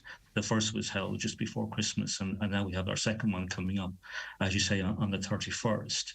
And this actually is really concentrating on what happens after treatment. So that's why we call it living with uncertainty, and learning how to live well again after a cancer diagnosis. And there's that, and I mean, it all depends on people's outcomes, and I don't want to give examples in case it's upsetting to people, but even if someone is told that their cancer is in remission, then, how soon after that uplift that you might receive, do you start worrying about, well, when's it going to come back? Is it going to pop up elsewhere? Or do you know what I mean? I don't know how long that window is where, or maybe it's immediate, where those thoughts might start to dominate. And I think as well, too, if maybe you're predisposed to something like anxiety, it's going to be much more difficult potentially for someone like that with recurring sort of circular thoughts and what have you. So you'll tool people up as best as you can, I suppose. That's exactly it, and I think you're right, Greg, because there are some people who are naturally going to be predisposed to anxiety. Not all of us kind of tolerate uncertainty well. Some of us actually kind of get really rattled by not knowing the sort of the road ahead, and for those people, the uncertainty of what might happen, it really can begin to get under their skin. Just to kind of talk statistics, I suppose, just briefly, anywhere between 25 and 75% of people in the aftermath of treatment will experience what's called fear of recurrence, which is a very well known phenomenon. And sometimes that fear can escalate into day-to-day debilitating. It's in about 7%, maybe about 7 to 10% of people will really find that they're really affected by anxiety. But they want someone like you, Doctor, to say, it's not coming back. John, please call me John, sorry. They would like you to be able to say, it's not coming back. Or they'd want you to give an exact percentage, or they'd want to give you an exact time frame. In the world of medicine, maybe it was different in the past, but certainly now, that's not possible. So how can you help people to manage that uncertainty without raising or lowering expectations, for example? Well, there's two ways. There's essentially there's kind of what we call psychoeducation. So that would be giving people a framework to understand mind.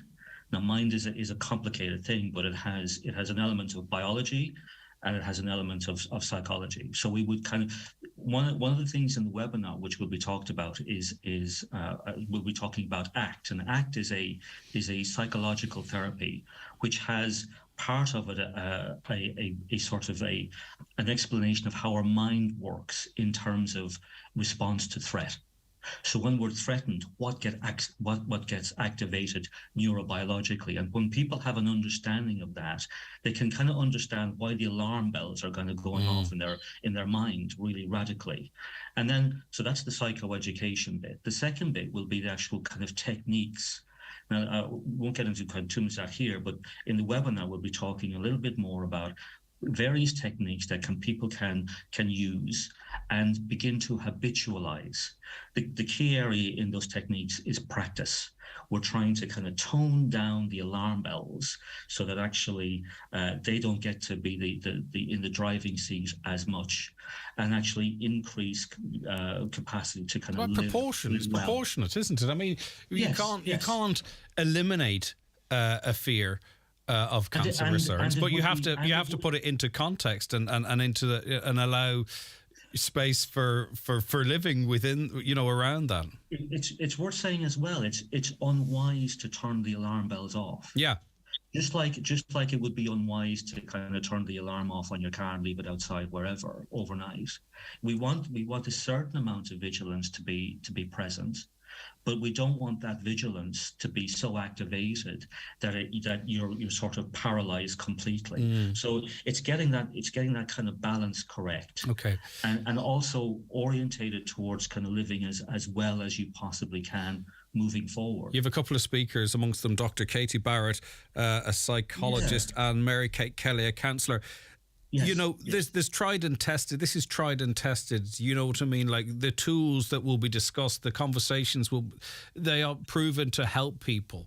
And that's why, you've brought these guests together for this webinar. Now, it is Tuesday, the 31st of January from 11 a.m. to 12 p.m. It's via Zoom. So we're going to give people a number we're going to retain the number here, but to sign up, because you have to get an invite to the Zoom call, 07496 901. You can also sign up via social media links. Go to Cancer Care West. Will it be replayed after the fact as well if the times don't suit, John? Or Yeah, what we're doing is because of confidentiality, what we do is we record the presentations.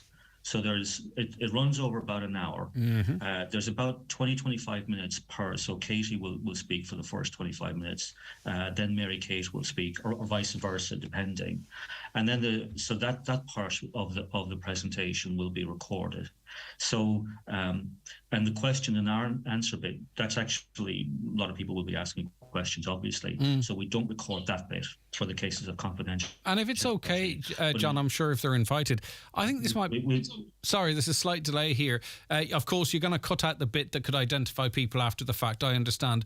But I think this would be very important for people around people who've had a diagnosis. John, can you hear me okay there? No, the signal's gone to pot. It's kind of jumping up. It's jumping around a bit, unfortunately. Yeah. No, what I was just asking you is, this is open for people around people who've had a diagnosis as well, that they can help them, presumably, is it? Is that okay? Well, I think that's... Can you hear me? Yes, go ahead. Great. I think it's worth saying that people around the patient, loved ones particularly, can really experience anxiety as well. In fact, some of the research would say that whilst low mood would sort of dissipate, anxiety in loved ones can remain and escalate over time. So really, it's actually something that loved ones could be. We would really welcome their participation as well, because they too will be able to use the techniques as well, and get some understanding as well that actually, you know, they're in this as often as much as the patient themselves. Yeah, and then people I get you. Listen, the connection's not great, but we really appreciate your time. People can go to Donegal Cancer Support Centre and their social medias for more info. Thanks very much, John. Have a lovely day, will you? Take care of yourself. Thank you so much. The message came across clear, albeit a little bit stuttered at times. The 9 to Noon Show, brought to you by Kelly's Toyota, Port Road, Letterkenny. Home to a wide range of Toyota commercial vehicles. Your perfect business partner. Urgent news. The House Proud Group stock disposal sale at the Strabane store must end this Sunday. All remaining clearance stock has been transferred to the store and final price cuts made, with drastic reductions on furniture for every room. The massive stock disposal sale at House Proud Abercorn Square, Strabane. Sale ends 6 p.m. Sunday. Also at the Oma store. At Centra this week, we have great mega deals in the Centra range. Like Centra Family Meals 1.2 kilo selected range now €5 each. Centra Gold Blend Tea Bags 80 pack now €1.20. And Centra Soft Quilted Bathroom Tissue 18 roll now €5. Smart choices, choose Centra. Centra. Live every day. Is your car or van winter ready? Get your free winter check now at Hegarty's Ford in Letterkenny. It includes checking your lights, wipers and coolant. Also, the most common cause of winter breakdowns, your battery. And what you depend on most to keep you safe on the road, your tyres, where the tread depth should be at least 1.6 millimetres. Hegarty's will check all these and more to keep you motoring safely through the winter and beyond. Get winter ready by contacting Hegarty's Ford in Letterkenny today. Do you need a little extra help staying in your home? At Bluebird Care, we offer a wide variety of QMark-approved personalised home care services across Donegal. And our fully trained and committed staff will always meet your care needs with kindness, compassion and dignity. To get your personal home care assessment plan, visit bluebirdcare.ie or call our care team today on 07491 29562 and bring care home. Giving your time to be a Samaritan means being there for people who need someone. It means making a difference to someone when it really matters. Our volunteers come from all walks of life, and we'll be right behind you with training, support, and mentoring. For more information about volunteering, visit samaritans.org/volunteer.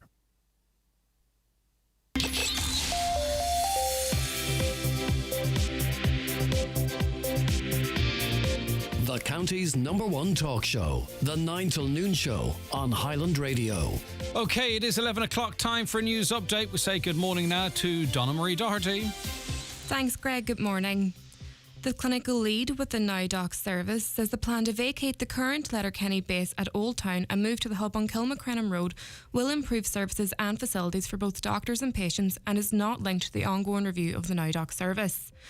On the prospect of CareDoc taking over the out-of-hour GP services in Donegal, Dr Martin Coyne says they already provide and manage the GPs who run the service, and the separation between the GPs and the Now Doc administration can be problematic, particularly in terms of GDPR.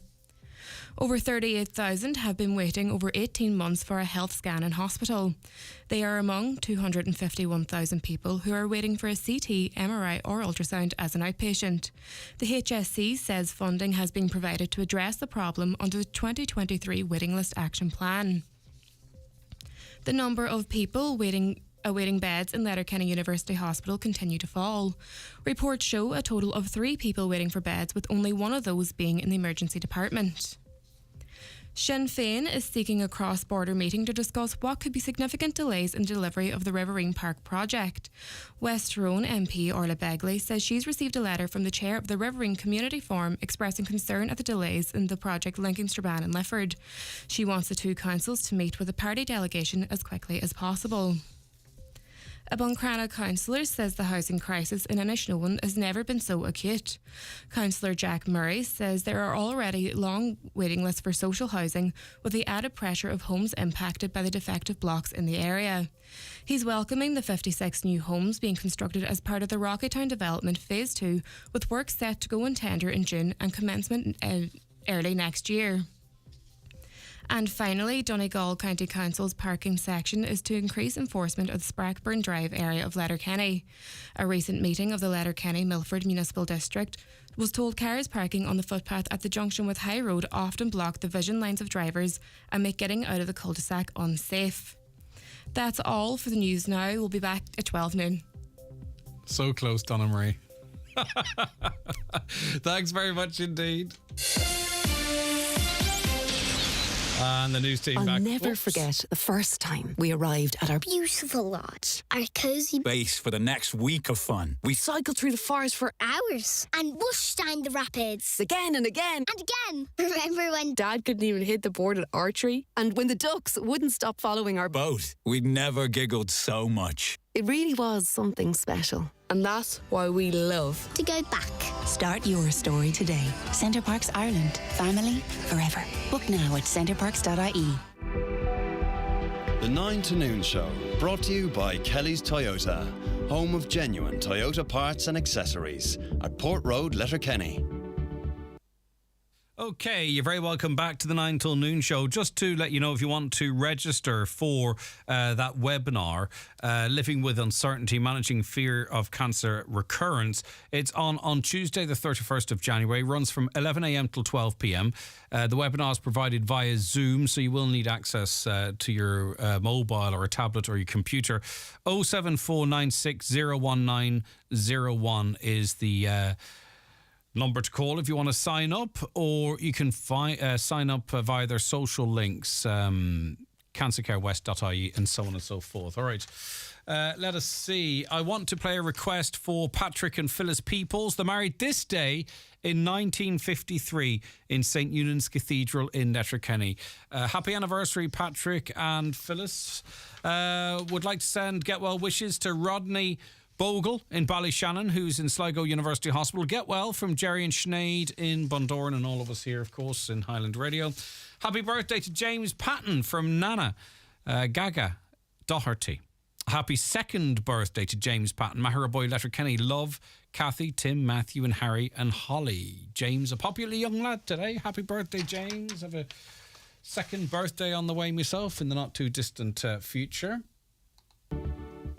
Get a great Clarence gift this week from McGee's Chemist in Letterkenny. You'll receive 4 free beauty treats and a gorgeous beauty bag when you purchase 2 Clarence skincare products, one to be moisturiser or serum. This great Clarence offer is available while stocks last, in store at McGee's Chemist Letterkenny and online at mcgees.ie, where the best costs less. For any skincare advice, call in and talk to the resident skincare consultants, Mary or Gemma. An éon rud atá rágad nó do bhéadthg rudaí beaga chur asca do bhearláinte. Is é? Deacrachtaí codalta. Se. nó má bhíon faoi bhrú a gcónaí. Se. nó imníoch go minic. Tá buinte acu ilig le a bhearláinte. Cén dóí a bhfuil is a go éis seo ilig? Brat níam im a dhé féin faoi mar is óldit. Imní, brúseasta, ís le brí, gan a bheithan an colla, buinn siad seo ilig le a bhearláinte. Déan an ceangal agus bhaicúnamh ag yourmentalhealth.ie ó aimimeach na séirfíse sláinte. Living in Derry is absolutely fantastic. Everyone's so friendly, they're the salt of the earth, and there's a great atmosphere. I've always wanted to be a paramedic. I decided to apply to Ulster University because this is a pioneering course in Northern Ireland. It's laid the foundations for a successful and rewarding career as a paramedic. Studying at the McGee campus is absolutely fantastic. It's a compact but vibrant campus right in the heart of the city centre. It's where old meets new and where culture meets character. I'm Ben and I'm a first-year student paramedic studying at Ulster University. The Guardian University Guide 2023 named Ulster #1 university in Northern Ireland. Ulster University, delivering sustainable futures. SuperValu makes saving money as easy as 1, 2, 3. 1. We match Aldi on the products you love, like SuperValu free-range large eggs, 6-piece, $2.25. SuperValu Irish Creamery butter, 227 gram, $1.99. 2. Get thousands of special offers. And 3. Money off vouchers every week on the app. SuperValu makes saving money as easy as 1, 2, 3. A new season of The Score returns this evening. There's a preview of Donegal's league opener against Kerry with Highland's own Martin McHugh and Tim Moynihan from Radio Kerry. There's ladies football with Maxie Kern and Donegal hurling with Mickey McCann. Plus, we hear from Finn Harp's manager Dave Rogers on how the pre-season campaign is developing. That's on the return of The Score this evening just after the 7 News. And you're very welcome back to the 9 till noon show. Right, we're going to go back talking about tourism in his show and Councillor Johnny McGuinness of Fine Gael joins us. Good morning, Johnny. Thanks for taking the call today. Good morning, Greg. Right, you've also been raising the issue of tourism on the Inishowen Peninsula. What is why is this back on the agenda again? What is the sense as it relates to tourism and the state of it in Inishowen? Well, in fairness, it's never been off the agenda. To be fair, Greg, and I myself and the other councillors here are very much adamant that we're going to be making sure that what's needed here in Inishowen is delivered. And I feel at the moment we're not getting a fair share of the resources that are available within the county for the promotion of tourism. And now, going forward, we have a sort of a joint up objective of marketing that's going to take place between Causeway Coastal Route and the Wild Atlantic Way. And I'm calling for the resurrection of the pre-existing Inishowen 100 and the rebranding of the Inishowen 100. And really and truly, it needs to be repackaged with a complete overhaul of the marketing around it, new signage, passing bays and whatever else it may need. But we have everything there. It will take very little investment, and it's very important, especially in light of the fact that we could be just swallowed up within a large marketing campaign between the Wild Atlantic Way and the Causeway Coastal Route. And pardon my ignorance, Johnny, currently, and sorry, I'll let you go on to that, the Inishowen 100 route, what's its relationship to the Wild Atlantic Way? Is there a crossover there? Like, is there any danger that in trying not to be subsumed into a wider a sort of advertising campaign, that in some way you could get lost within it if you try and form your own identity, if that makes sense, if my question makes sense? Well, I can understand what you're saying. Now, the Wild Atlantic Way follows the Inishowen 100 for almost, I would say, 80% of the route. It's only in a couple of places where it deviates, and that's really because the road is probably so small that it can't take the coaches that would be considered to be coming along with, large tour operators. But the drive itself for the typical tourist who comes and rents a car at the airport and heads off around the coast, the Inishowen 100 is perfectly suited for them. Now, it will need some passing lanes, of course, but the marketing and the signage of the route, it should be put in place immediately in time for the upcoming tourist season. And I would ask you to think, if you were thinking about going to Kerry, the first thing that would spring to mind would be the Ring of Kerry. So the Ring of Kerry is still promoted, whilst it is also part of the Wild Atlantic Way. As is Donegal, as is, say, for instance, Slieve League. It gets its own individual marketing campaign, but I mean, it's on the Wild Atlantic Way as well. Why not? I mean, the Inishowen 100 it's unrivaled. There's not many places, there's not many routes could offer what it offers. So why not look at it as a standalone tourism attraction and not merely a drive, if you know what I mean? Well, I would say there isn't a drive like it anywhere, to be quite honest with you. So the fact that we're letting it sort of slide down the pecking order, I mean, to name out a few of the attractions along the way, going north from Muff, sort of counterclockwise. If you start off with Northwood Castle, you have the museum, the Maritime Museum and Planetarium, Shrove Lighthouse and Beach, Kinnigo Bay, the history of the Trinidad Valenciera. You have Darcy McGee at Tramone Bay. Come on around then, you've Cloncaw Church and Cross. You have the Bach and Stone Circle and other monastic sites and stone circles that are recently being discovered there. You have obviously the Kildare Blue Flag Beach. Go on around then, you have Bambas Crown, you have Wild Alpaca Way, you have the Wee House at Malin, you have Knockamany Bends, you have Carndon Cross, Dofamon Village, Cargabrahy Castle, Pollenstrand, Tullestrand, Memorial Gap, Fort Dunree, O'Doherty's Keep, Ned's Point, Swan Park, Stragill Strand, Wild Ireland, Gleneven Waterfall, which I missed, Green and Avalia. I mean, we are absolutely snowed under with attractions. And if we're looking to increase dwell time for our tourists, which subsequently will then help the accommodation sector, the pubs, the restaurants, the retail outlets, you must promote Inishowen 100 as this all-encompassing place to come visit and make one of the towns in proximity your hub and stay there for 1, 2, 3 nights and not the 20 minutes that we're getting on average at Bambas Crown, for instance, at the moment. And it's awful. It's terrible to say, for instance, like Malin Head, people drive up and clear off. You need to have something to hold them there to spend money in the local area as well. That's just one example. So we heard from your fellow Councillor Martin McDermott, yesterday about the funding of tourism in Inishowen, that effectively, cap in hand, organisations have to go to the council to try and get their fair share. Do you agree with that? Does that fit in with those calls with how we structure and finance tourism across the county? Does that align with your calls for us to focus then specifically on one particular project within Inishowen? Well, I mean, we're certainly underfunded, that's for sure. I know the tourism operators in the area, they don't have the financial capacity to deliver the marketing campaign that's required. And I think it's my opinion that it should be a branch of Donegal tourism, and the same investment that goes into the rest of the county should be invested in Inishowen. And that has to happen as a matter of urgency. And until that happens, really and truly, we're on a losing path.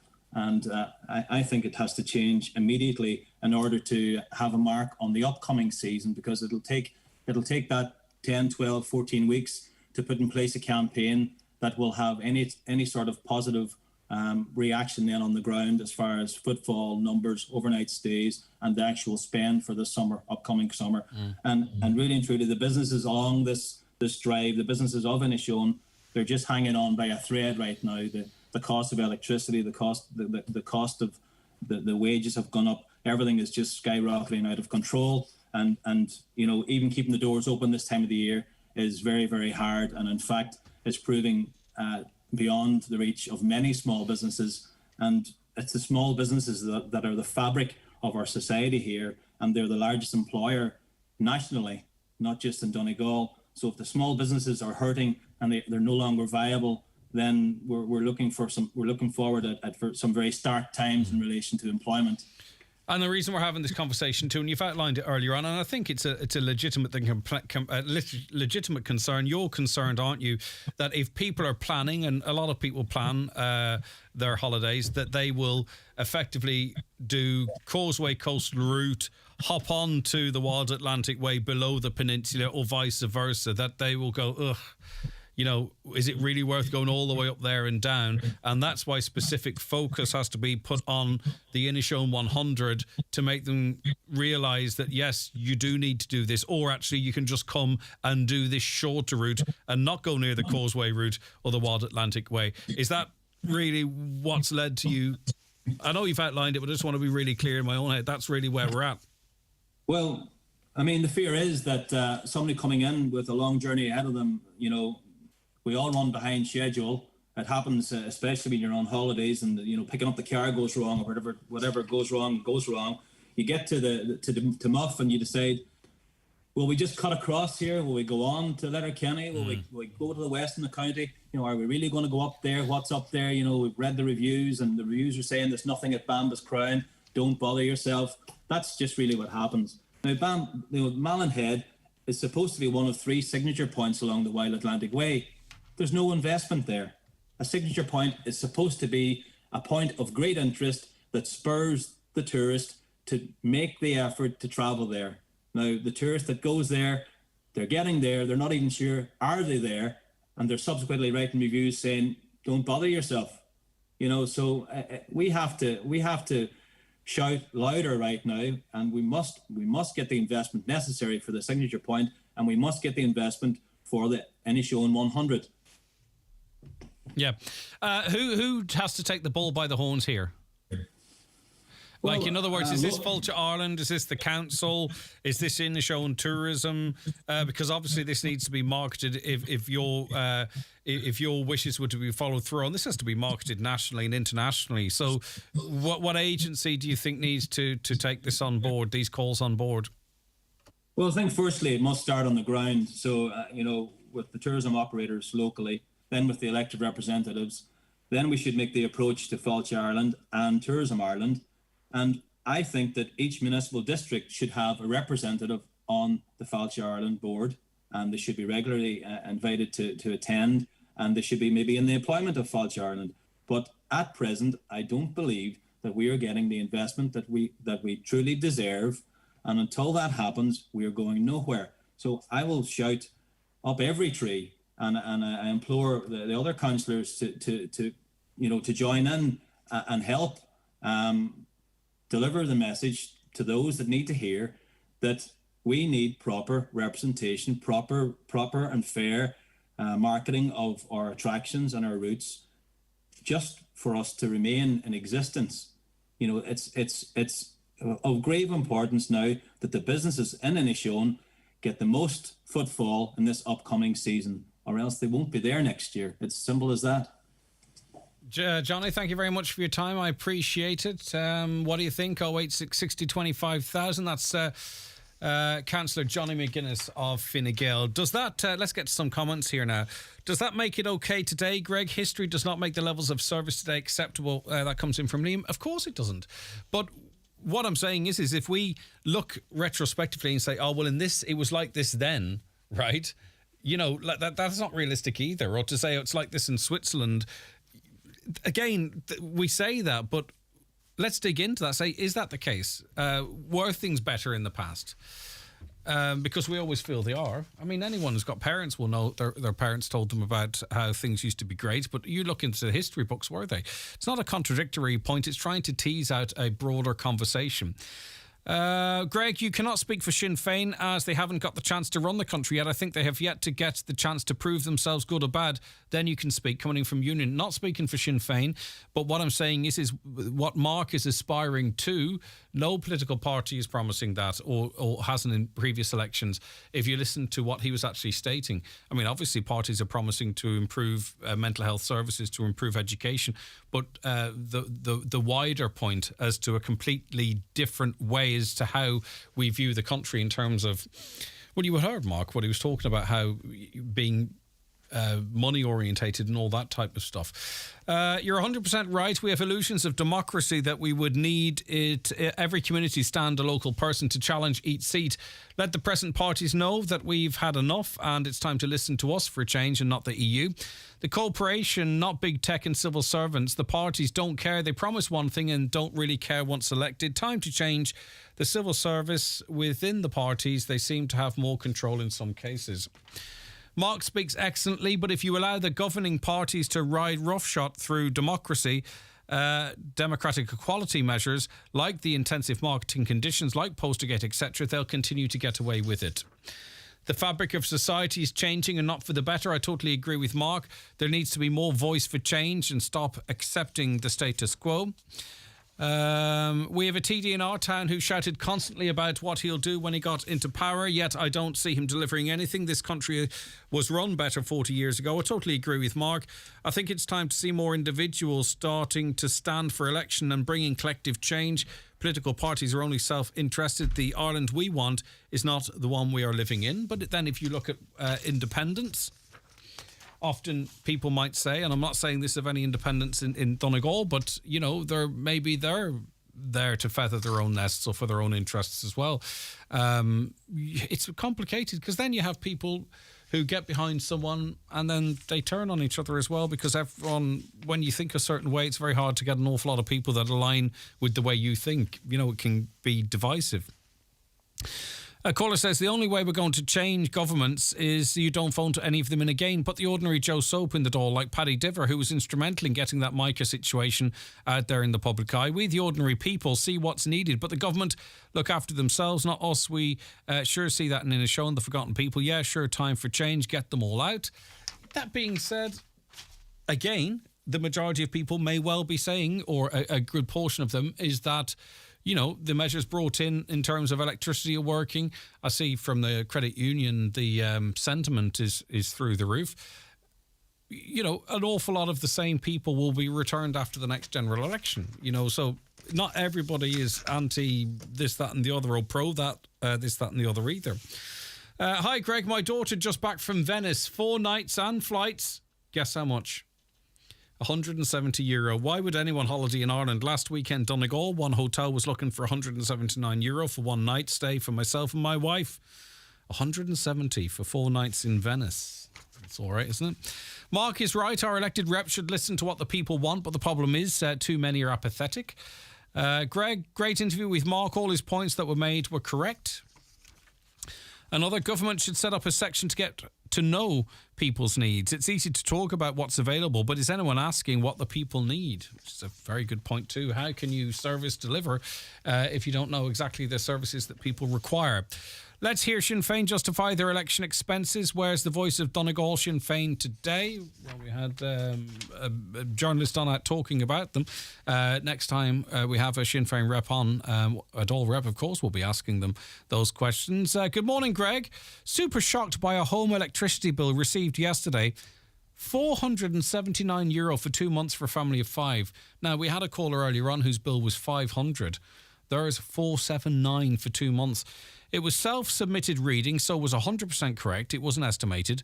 What I did notice was that a third of the way through the bill, the unit rate went from 0.33 cent, effectively 33 cent per unit, to 444 cents. So a big jump in costs.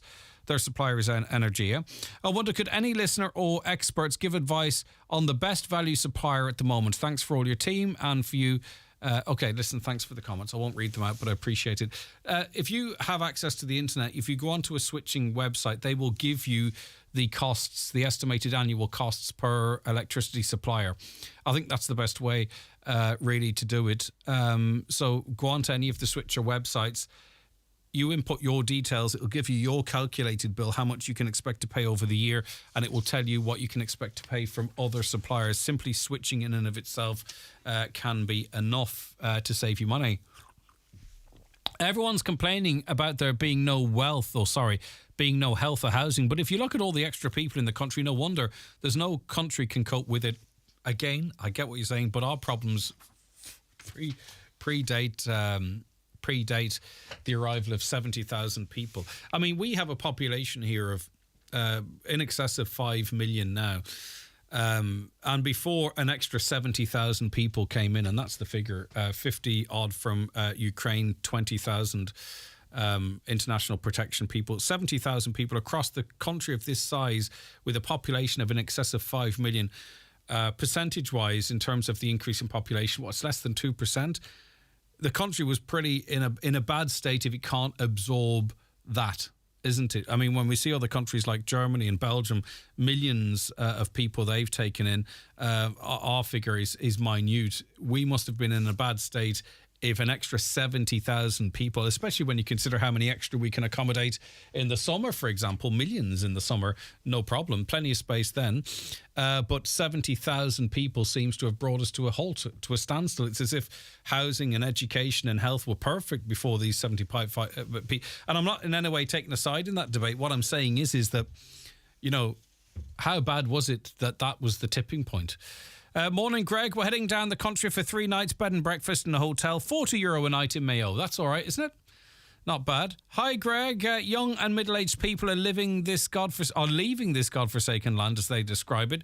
This was all part of a plan to give migrants a vote because the majority of Irish will not be voting.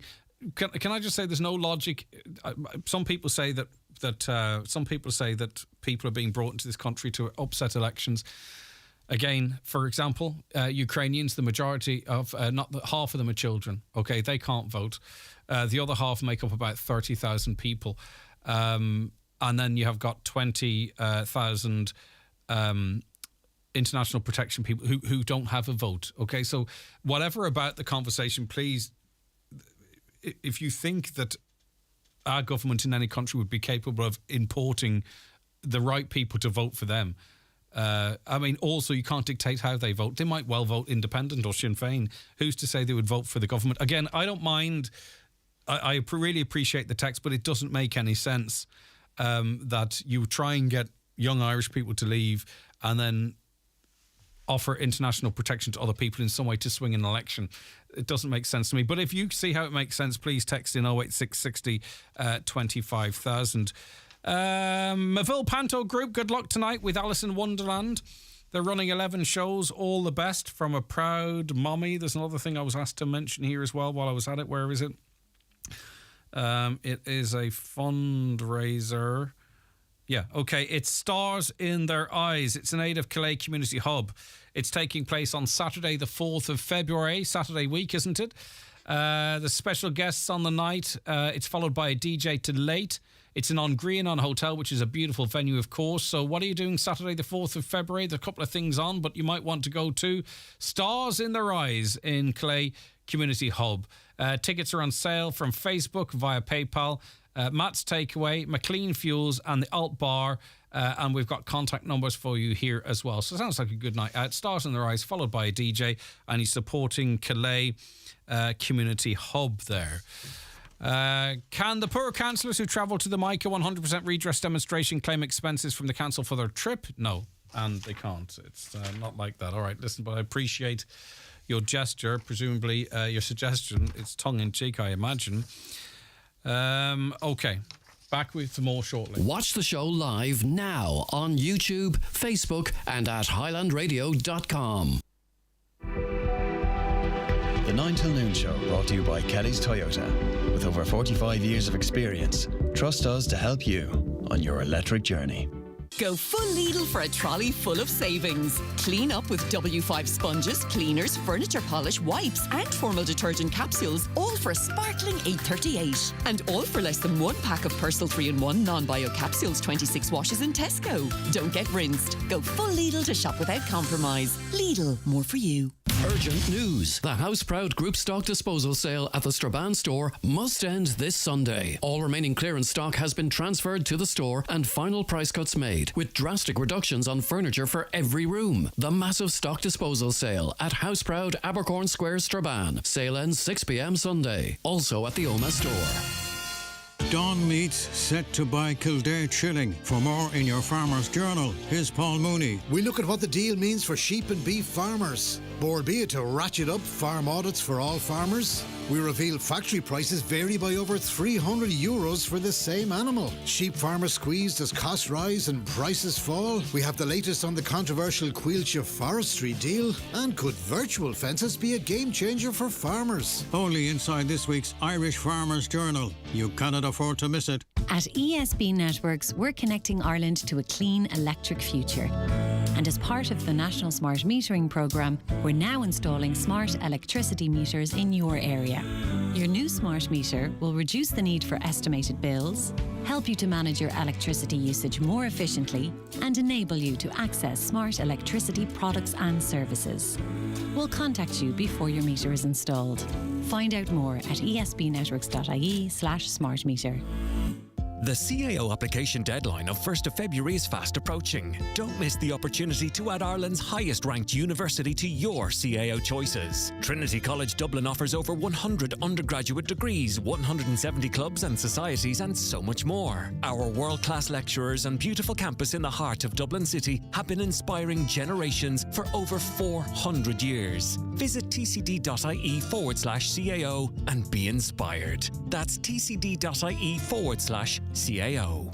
Okay, following up on a story that's emerging this morning, and that is the death of a Donegal man in Castlereagh prison. We were onto the prison service just to try and get more details for you and received the following reply. The Irish Prison Service can confirm that there was a death in custody of a person in the custody of the Irish Prison Service on the 26th of January, and the next of kin have been notified.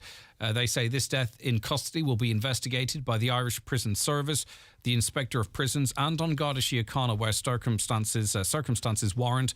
The cause of the death is determined then by the coroner's office. Greg, $1 billion per annum overspending government capital projects from 1995 to 2005 proven. It continues at pace to this day. Children's Hospital, the Dole printer. How much better would we be if we would actually manage our tax receipts? Fine Gael, Fianna Fáil, successive governments abject incompetence. We have to try something else. That comes in from Liam there. Caller says broadband is down in Creasla. Just wondering if it's just them. I'm not quite sure. Sean, you're going to have to move over there, right beside Fionnuala. How are you getting on? Fionnuala Rabbit, good morning to you. Good morning. How are you doing? I'm all right, Sean. I'm great, No, Greg, yeah. This is not acceptable. No, can't You see have me. to be in your microphone. Oh, okay. You're here long enough I thought now. my voice is loud enough. He's here long enough to know. In your microphone and into the little numbers on your microphone. Oh, that's what that's for. Okay, exciting times. Fionnuala, Highland fling in Glasgow.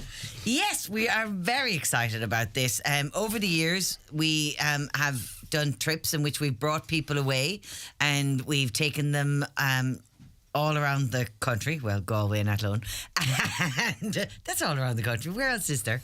And with COVID and everything, we had put all of that on hold, along with our concerts and along with everything else. And I'm delighted that we can finally say, when it comes to this kind of thing, that we are out the other side. So as everybody knows, on March 28th, we have our fantastic Daniel O'Donnell concert, which is coming up. And then this is the second event that we have within our concerts and trips. So what we're looking at is, people may remember back in the day, long before my time here, we used to take trips to Scotland. And so we thought, as kind of a treat for everybody, that what we would do as our first big trip back is we would head over to Glasgow. So we are heading to Glasgow on the bank holiday Monday. So Monday, the 1st of May, you will come here to the station, get on the bus. We will then head over, sing-songing the whole way, and over on the ferry and drive over as far as Glasgow. And then we'll be staying then in the 4-star Crown Plaza Hotel. I nearly forgot the name of the hotel. That's why Sean is here. You're doing well so far. I Keep know. going. In the 4-star Crown Plaza Hotel, in which then you will have 3 nights of awesome entertainment. Okay, and Monday the 1st of May, there's a dance with David James and the Ryan Turner Band. Tuesday the 2nd of May, concert with Declan Ernie and more. And then Wednesday the 3rd of May, it is Robert Mazel. And my understanding is, and I've never been invited on or attended one of these, there's a lot of crack around it as well. It's not just the set events. The crack is Well, it's just you're for the there whole in trip. it is. It's absolutely amazing now. I have to say, I was on the last couple that we had, and they're just fantastic. Basically, what it is there, like it's everybody kind of all trumped in together, so that's what makes it good. It's nearly like a grown-up school tour. It's a school tour, but you can have a gin and tonic, which is awesome. Don't employ her in marketing anyway. Everybody gets but you know those things where you're all just kind of clubbing together and having a good time. The bonds get formed very early in these trips as well, too. Yes, absolutely. And there's a lot of people who have been on all of our trips. So this is the times when they meet each other. You know, they're from all over the county and they come together, and then this is the time when they meet up, and they may not have seen each other in between times. They're kind of like the Highland trip buddies. So basically, as you said there, the Monday night we've got a dance with David James and the fantastic Ryan Turner Band. Then there will be music afterwards and sing-song later on in the bar afterwards for anybody that wants to. Then on the Tuesday night then we have Declan Nerney, Olivia Douglas, John McNichol and Sinead Black, to name a few, that will be on our concert. And then on the Tuesday night then, Wednesday night then is a fantastic dance with Robert Mazzell. The hotel that we're going to, the 4-star Crown Plaza, is an amazing hotel. People may have stayed in it in the past when they've headed over there, because I know a lot of people here have family in that. I myself have only ever been to Scotland once, and I spent it in a convent, but that's a whole other story, which we will hold for another time, and I will be telling on the trip. Tell us more about that one. I will be telling that story on the trip, how I spent a summer holiday in a convent in Scotland. But we are going to be staying in the 4-star Crown Plaza Hotel in Glasgow. It's all your meals. Everything is your breakfast, dinners included in it. This is a really important part of these things, because you see, when you plan a holiday, it's the extra stuff that can kill you, really. Yeah. I know myself. You know, it is the bus, it's the this, that, but your breakfast and your meals there, you can head out for lunch if you want as well. All your tickets into the gigs is there. Your hotel's paid for. You know, this is very easy for someone to budget out. We'll get to the cost in a moment. But a lot of the stuff that racks up over the course of a little trip's included in this too, which is what I like. Because I like a bit of certainty. I like to be held and by the hand. Well, that's the thing about this trip, is you have both choices with it. So we have everything is lined up with your meals, and the hotel is fantastic, and we'll sort all of that. Your transport, everything is all sorted. There's also be an opportunity for day trips when there isn't anything on. Anybody who's been on our trips in the past know that we usually do a little bit of a tea and coffee and a bit of crack and a sing-song on one of the days, in which we tend to come back into the station and do, if not a whole show, then a partial show from there as well. So it just gives people an opportunity, again, come together, have a bit of crack, a bit of music, that kind of thing. So all that has been going on there as well. Right, Sean, what are you doing here? I'm just trying to work that one out. Just making sure Fiona's okay. Are you here for emotional support? I have to tell her, breathe there. No, just to and reiterate, Scotland. I know this hotel very well. I've been lucky to stay in it a few times. It's a fabulous hotel. Location. It's in the heart of Glasgow, and as Fionnuala alluded to there, so you can go and explore the city. You can walk into the city within 10 minutes, and we can also we're looking at the opportunity of going to Edinburgh for a day as well. So if people have never been to Edinburgh, then we can take them over in the coach, and they can go to the castle. And in May, believe it or not, the weather's normally pretty decent. It's warm rain as opposed to no rain. Well, May's heading into the summer in May. I mean, remember a couple of years ago, the April we had and in May we had. Yeah. But listen, come here. If the weather's great, you can go and explore. If it's not, it's a good excuse to stay indoors, if you know what I'm saying. Oh, I know. A bit extra sing-songing. And the hotel has, you know what I mean? The hotel has all the facilities, you know what I mean? So with the spa and the whole thing, so you can be bringing all your bits and bobs and get it pampered if that's what you prefer to do during your trip. They'll be giving rates and stuff for people that are staying in the hotel for them to be pampered or do any of that kind of stuff. We can look at trips, and that's what we're looking at the moment, to see what we might be able to do. As Sean said, Edinburgh is up the road, I'm told. Dying to see it as well. And people can spend the day in around Glasgow, and if there is an appetite for it, we can talk about doing another trip. The scenery in Sligo is absolutely fantastic. Sligo?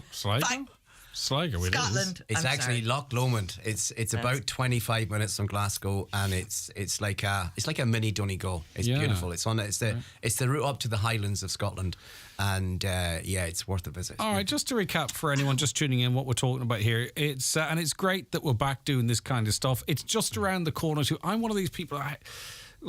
Donald's great in the newsroom for planning things. He can plan things a year away, 18 months away. Do you know?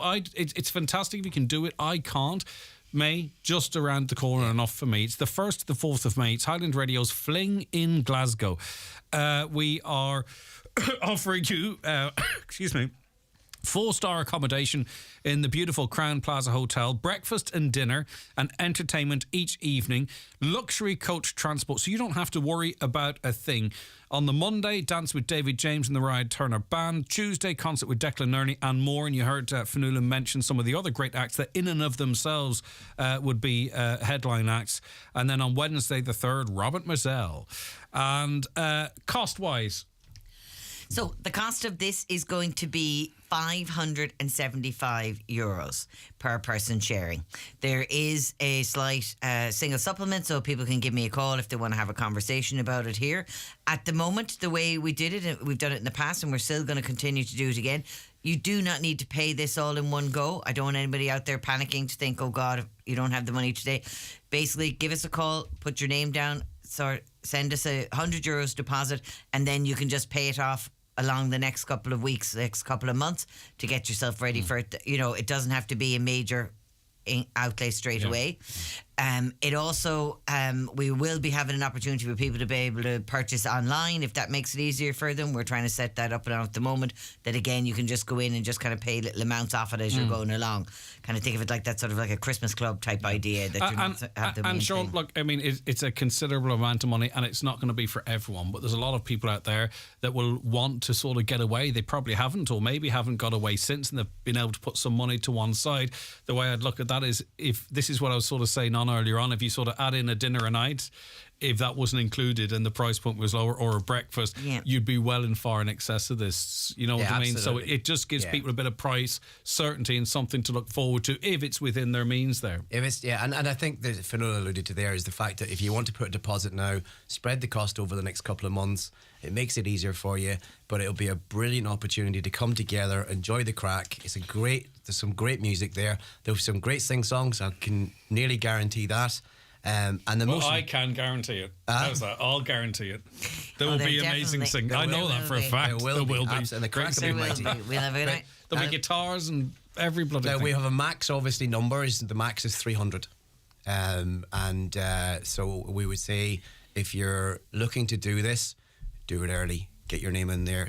Don't be disappointed, because as the saying goes, when it's gone, it's gone. Yeah. We have booked a maximum of 300. Yep, and also too, it's going to be. I'm sure there's going to be regulars, as you talked about, Fionnuala, because we haven't been fit to do this for a while. But regulars coming back, and then a new audience to get over and see Scotland, and it gives you a fair bit of your own time to explore Scotland. As you say, that we will be putting things on for people to do, but some people just want to go about. They might want to hire a bike. Do you know what I mean? But they've got space to do that during the day, to go and do whatever they want to do and have a bit of fun, or visit family or friends, or family and friends can come in and meet you while you're there. And presumably, maybe I shouldn't presume, will there be any extra tickets for the night? Yes, that's what I was in other words, you can invite friends over that are in Scotland. Yeah, great minds think alike, because that's exactly what I was just about to say as well. A lot of people have connections and a family over in Scotland. There will be an opportunity with this trip to be able to sell tickets for people just to be able to come on the night. To the gigs, so if you have friends or family or anything like that are in Scotland at the time, we will be working that out at a later date, just to see if there's extra people that would like to come, or they can contact us directly just by email or give us a call here at the station. Yeah. So at the moment, in order to get involved in it, you just need to give us a call here at the station. If you need more information or anything like that, give Katie or myself a ring here. That's no problem whatsoever.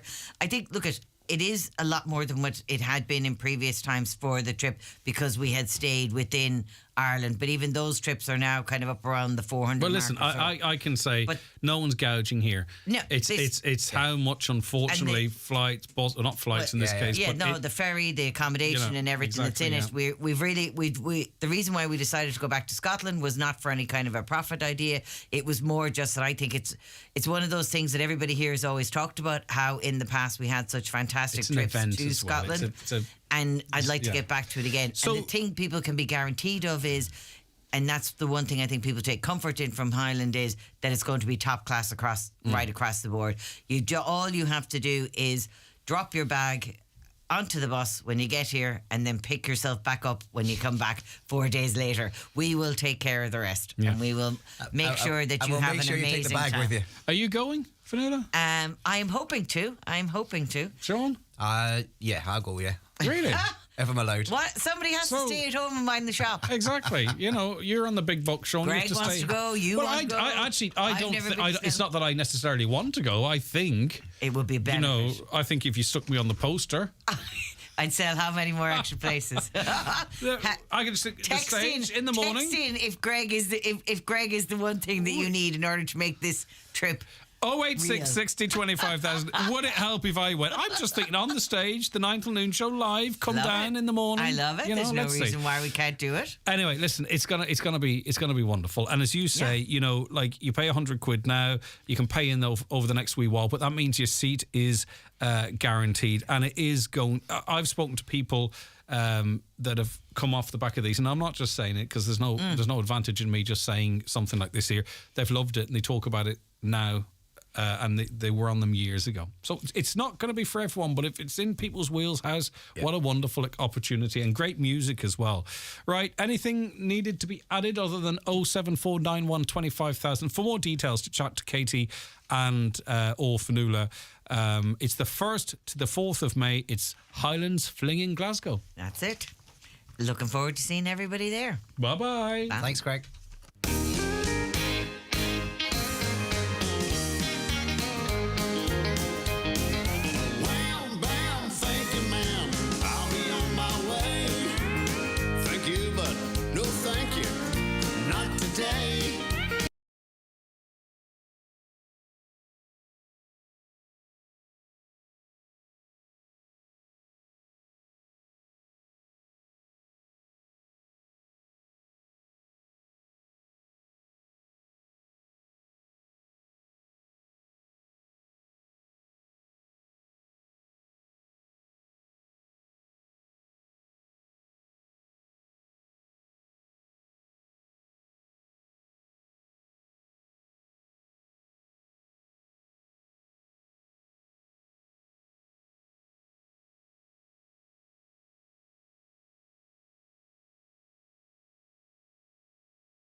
Toyota, Port Road, Letterkenny.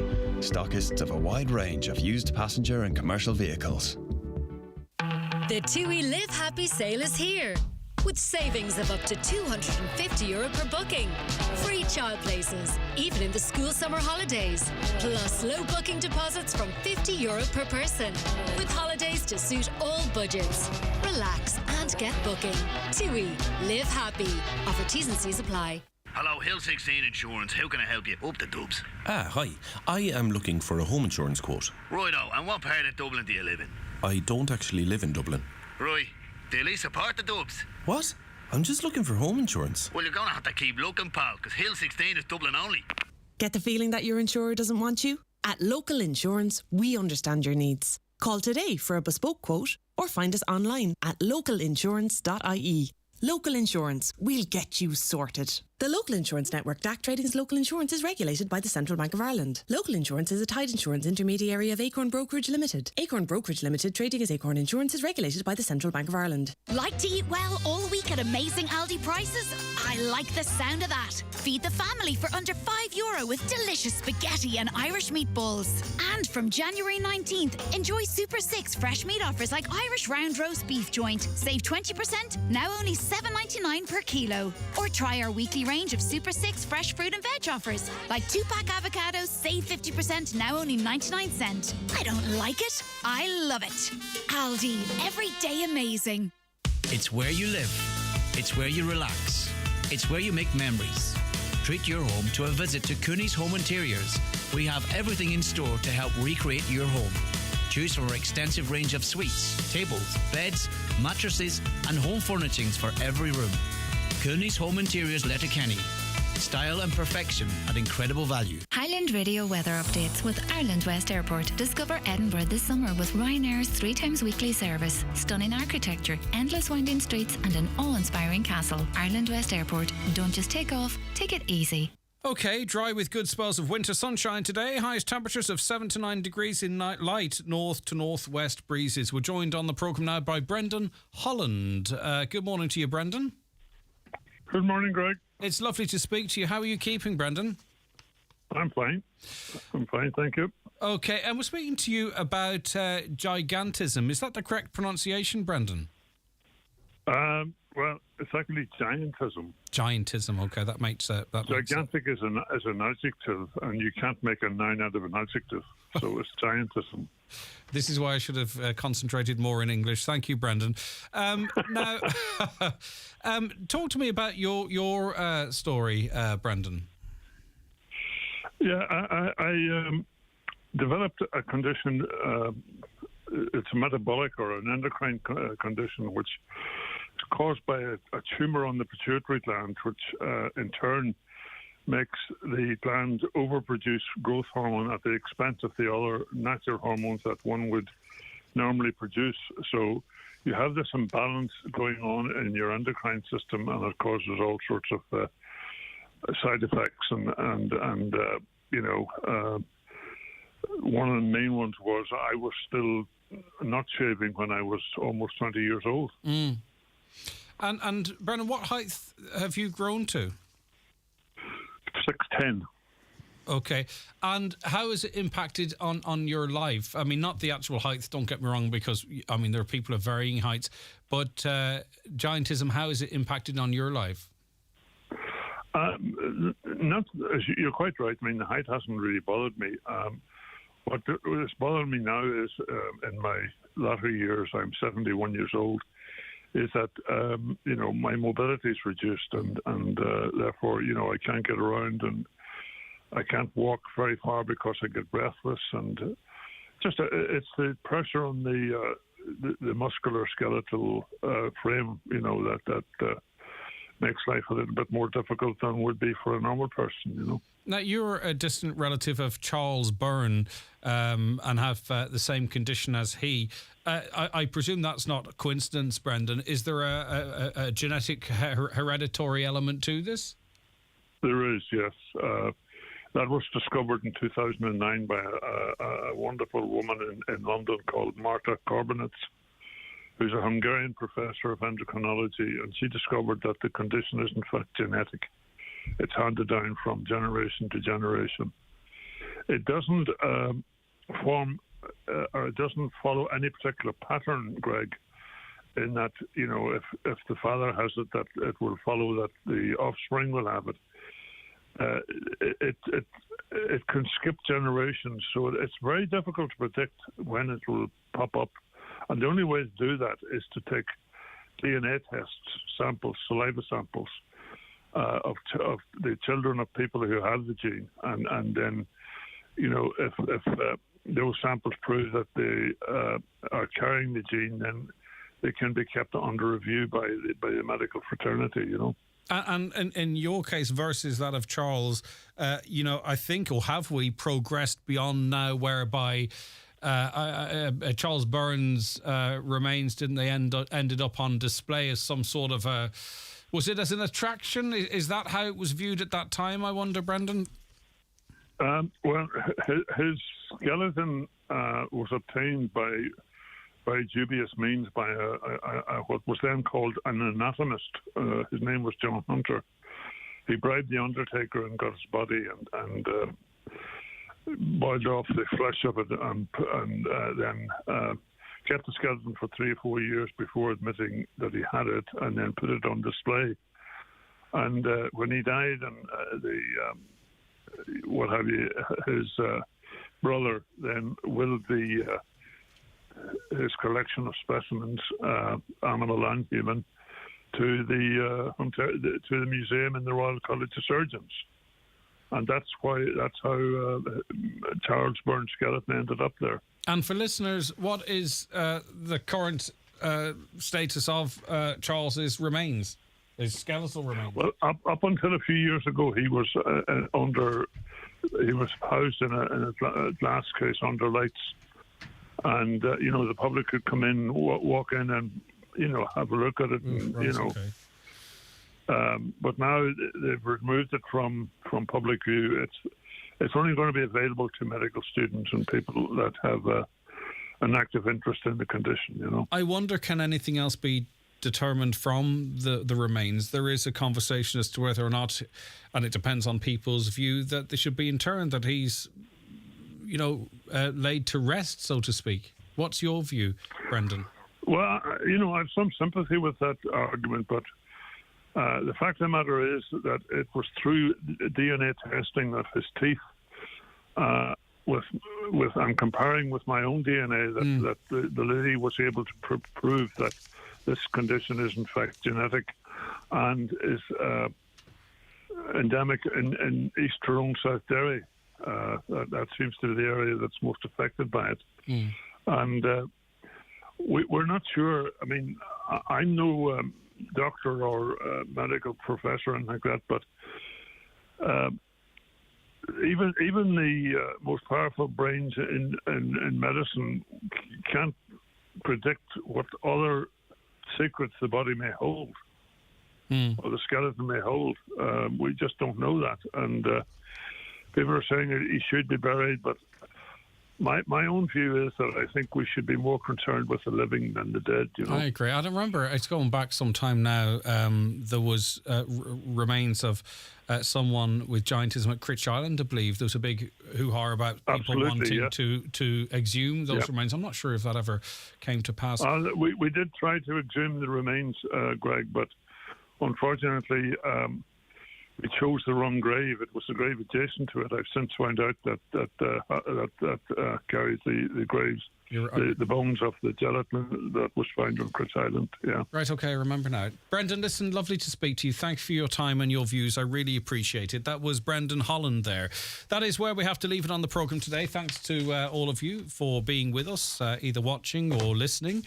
We're back with you tomorrow morning from 9 with our Friday panel, and Michael and Fanula at 11, and other stuff to keep you informed and entertained in between. Have a lovely Thursday. John Bresson is coming up next. The 9 to Noon Show, brought to you by Kelly's Toyota.